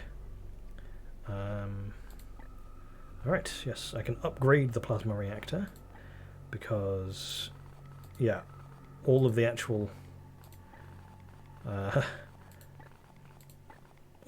interesting things require... I can either get one prognosticar, more capacity, or upgrade this, and that'll unlock all the others. Probably best to get access to all the new next unlocks as quickly as possible. So we will do that. We have restored functionality to the Augurium and should review our prognostica choir. When prognosticas are attuned to a system, they will extend the mission timer in all adjacent systems. Mm-hmm. Yeah, this is kind of your... The prognostica choir is your... how best to describe it? Kind of macro tactics, your kind of sector strategy.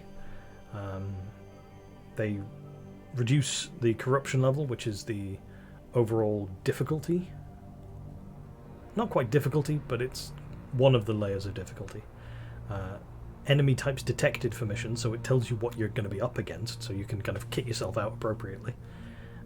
And basically gives you more time to get there, because they predict it sooner.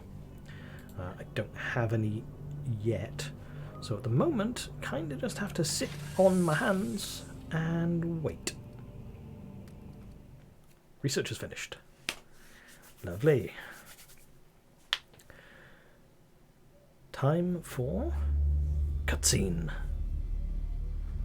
This Poxwalker was one of the Imperial faithful, afflicted with a strain of mutagenic virus. There is no doubt we are dealing with the work of the plague god Nurgle. Yeah, no shit, This okay. must be the bloom whispered of in those astropathic fragments. Within the carcass, I found a germ of some ancient power corrupted with a foul psychic resonance. This seed is used to spread the virus. Of that I am certain, but it arrived to me damaged, and there is little else I can learn from it. In order to study how we might fight this plague, I must acquire one of these seeds completely intact. I can instruct your brothers on how to extract these specimens properly. Please ensure they pay attention. The Emperor loathes indolence. Let's not disappoint him.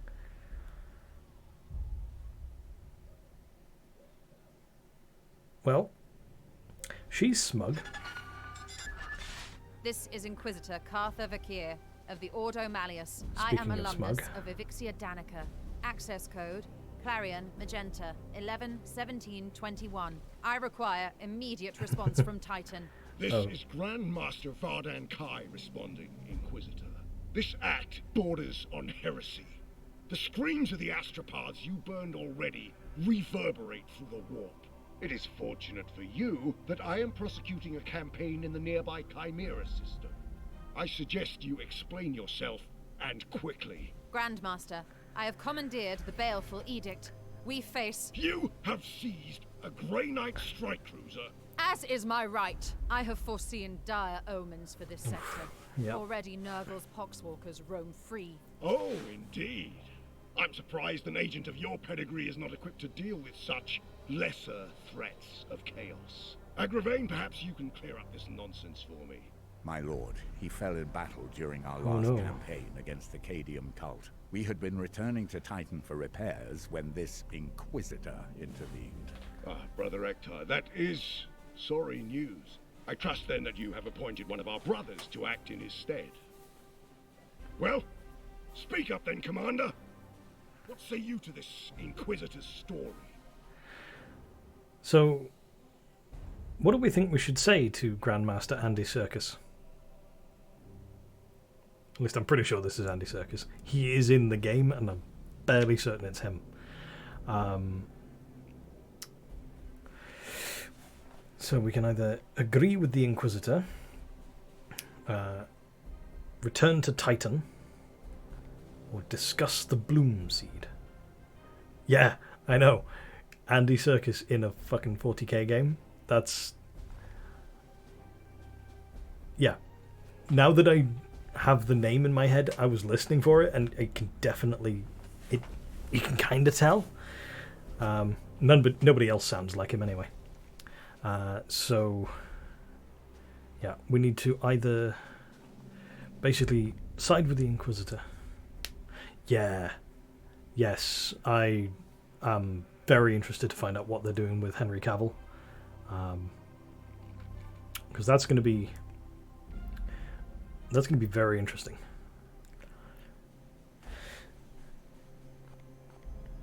Now, basically when you get these situations with Grandmaster Kai, you usually get three options, and you'll notice that you have three quote-unquote advisors. Most of the time you will be kind of getting bonus points with one of the three. In this case it's with Vakir, with Ektar, and with Lunette, the tech priest. The tech priest is cool. And just to start with, it's like, don't want to fully support the Inquisitor, because if you fully support the Inquisitor too much, Grandmaster Kai gets narky. If we say we want to return to Titan, we're kind of abandoning our duty. That's not how you want to do this sort of thing. Maybe we should actually give him some information. Seems like a good idea. Intriguing. However, the galaxy is full of unsolved mysteries. Yeah. I am confident these poxwalkers are the symptom of a much greater cancer. I only need a little time to conduct further research. Very well.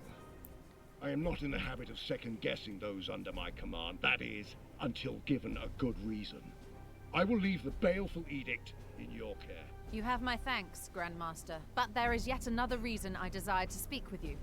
As steward of the Armory of Titan, I had hoped you could release further assistance. Don't thank me yet. I will give you 60 Tertean solar days to prove this threat warrants the deployment of an entire strike force. Battle-worn as it is, Strike Force Zyphos could be put to good use in several Siding with the campaigns Inquisitor has never gone bad. Any further requisition from my arsenal will have to be earned. But I... Typical. After each Grandmaster's report, Yeah, the specificity you of the can days spend is your quite cool. requisition to unlock and upgrade armor slots. Hurrah! The resource slot gives you access to the new Knight reinforcements, servitors, grimoires, and other resources at the end of a mission. That line delivery, yeah, days in sci-fi is always sketchy, yeah. So he literally specifically said, you have this many days based on this particular cycle, yeah. Yeah. Alright. Yeah, I guess I have to... You can only unlock or upgrade each slot once per report. Slot upgrades increase your chance of accessing more and better equipment and resources.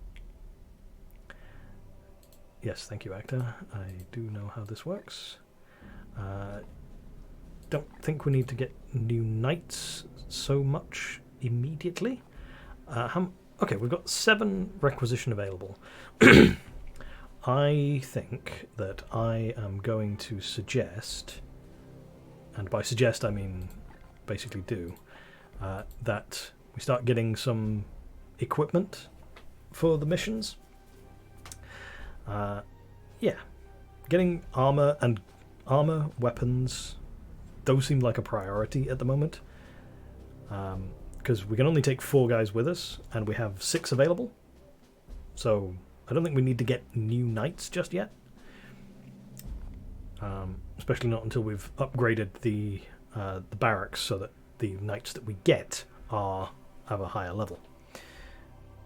So let's confirm those requisition choices.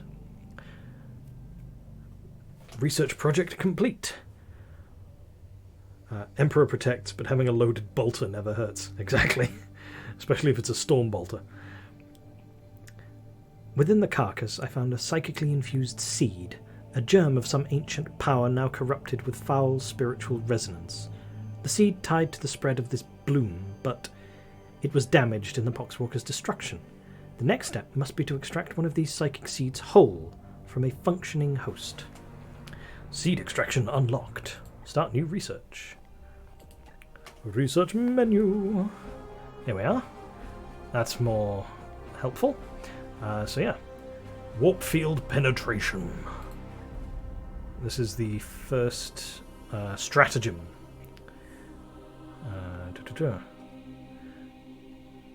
Plague surrounds the world. It contaminates with a miasma of psychic energy that confounds any attempt to intervene from orbit.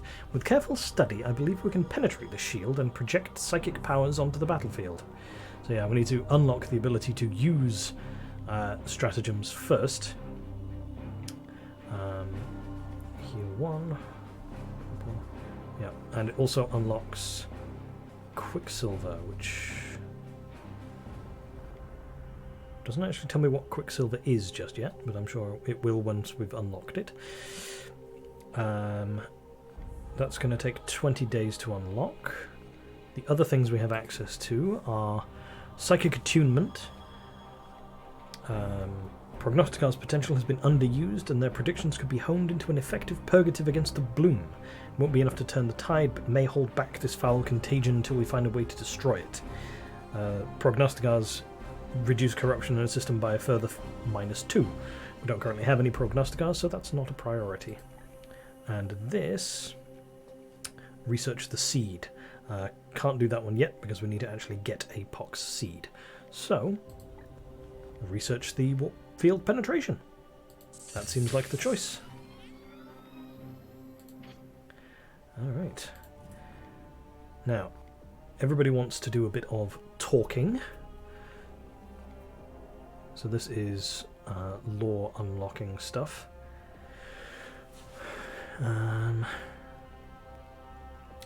It is currently 20 to 11, which is a bit longer than I was originally planning to go.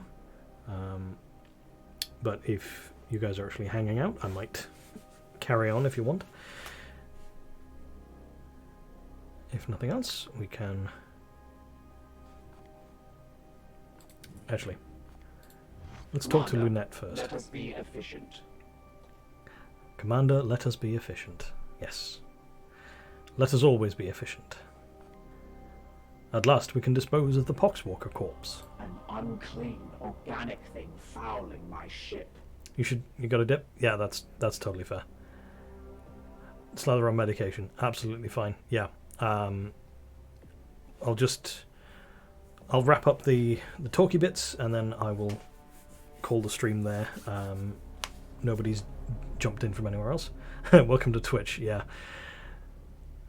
First couple of streams actually got some followers. This time, not so much. Choice of game, bit of luck, timing, any number of things could be the thing, so I will stick with it. Plan at the moment is to play this on Tuesdays. Then, like, starting at 8 PM. On Thursdays, I want to do a Fallout New Vegas run, because it's been a long time since I played that game, and it is just fantastic. And then ebbs and flows, always good to have stuff to do. Absolutely, yeah.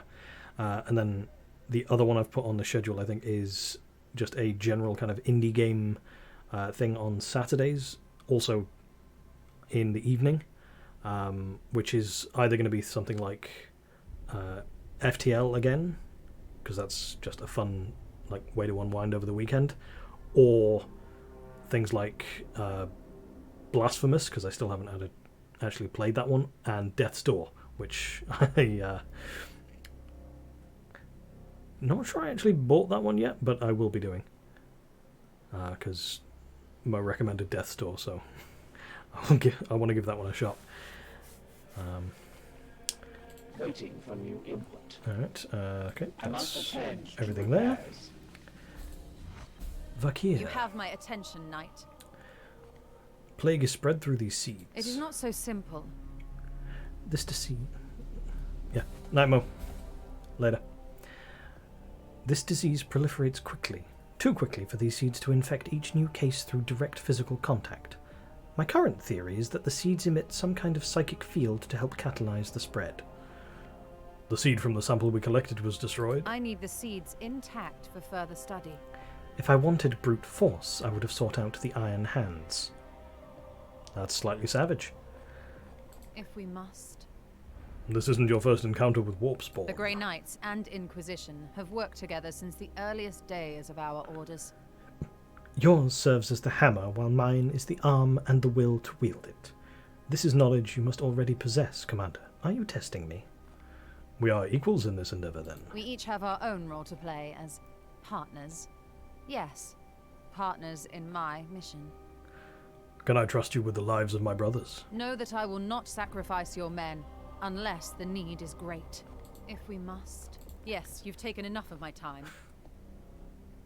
Sassy bitch. No, Do you shouldn't. seek wisdom, Commander? Sassy, yes. No Bitch, ancient, no. That's but might be of some poor help. choice of words there. Just kind of naturally flows after the sassy. What do you make of Grandmaster Kai's reaction to our Inquisitor? Besides a clear violation of communication protocol, you mean? Commander, you must see that Inquisitor Vakir's evidence here is quite scant. The cryptic meanderings of an astropath and a handful of poxwalkers. The Cadium cult had spread death and destruction across 12 hive worlds and 3 sectors before we put it down. And what of the siege is discovered? Arcane talismans as catalysts for corruption are scarcely a novelty to us Knights of Titan. You don't think this exercise is worthwhile? The Grand Master will weigh our value to this campaign. If this venture is insignificant, why requisition our strike force? Perhaps there's some piece to this puzzle we do not yet see. The Inquisition is a vast and dislocated bureaucracy. We may simply be one small piece being shuffled around the board for some other purpose. Yet it brokers nothing to speculate. The onus is on you to ensure we do not return to Titan in shame. I suggest you focus on completing the mission at hand. Whatever best helps you, Commander. Dominus Lunette seems off-kilter. All tech priests are eccentric in their own way. Too much of their mortal flesh has been stripped away. There You is doubt no her. being I trust more to look after the baleful edict. Yet her fervour for this vessel can at times eclipse our purpose. Occasionally she needs that reminder. You consider her unreliable? Her competence is beyond question. The Supreme Grand Master? Would that not make her... Ancient, yes, assuredly. The tech priests of the Adeptus Mechanicus are not prone to deceit, nor do they care one whiff for social standing among the unaugmented, as they call us. You know that we Astartes are dispensable. We will live, fight, and die in this endless war against chaos. Our Dominus is, dare I say it, unique even among her kind, nigh irreplaceable. The edict would not be half as capable without her. Certainly. I hope that aids you. All right. So that is all of the upgrading and updating we need to do. We have research in progress. We have one soldier slightly damaged, and we have our repairs also in progress. We will be waiting for the next bloom spawn to appear, but for now I'm going to save the game.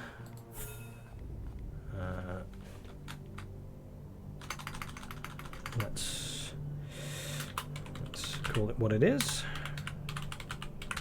Stream campaign.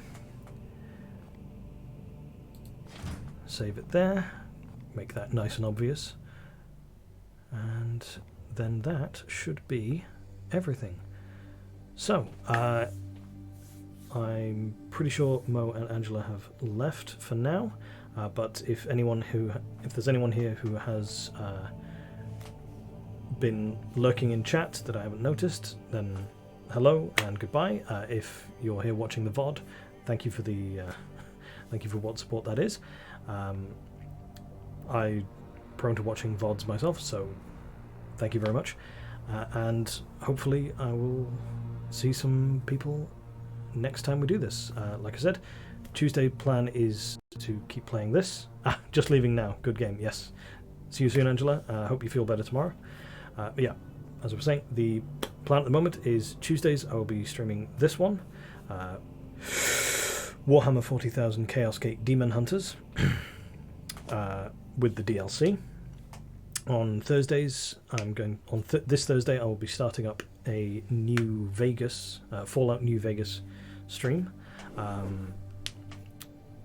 Which, because it was very reasonably priced on Steam in the new year, we'll also have all of the DLC. Again, like with this one, I don't think I've actually played Fallout New Vegas with all of the DLC included, so we will see how much of that we actually get to. And on the weekends I will be playing around with some more indie style games, kind of jumping between them day by day depending on what strikes my fancy at the time. All of these will most likely be at around 8 PM start, with a projected minimum 2-hour stream time. This one has gone on for a little under 3 hours now, which for a game like this, especially with the cutscenes that are in it, seems to be about right. So that should be good. So let's quit to desktop, which should put me back to my standard stream window. There we are, with the little bit of a background there. So yes, like I said, if you are watching this on the VOD, let's be good. I will be uploading this to YouTube as well, along with any of the VODs that I make going forward. Everything is going to be Saltpeter Academic on Twitch, on YouTube, and on Twitter. that feels weird to say. This was only stream number 3, but I'm still enjoying it, so I will be keeping up with this. And that is everything from me. So I will, before I close everything down, I will just leave you with a brief bit of Miracle of Sound, because it's always good.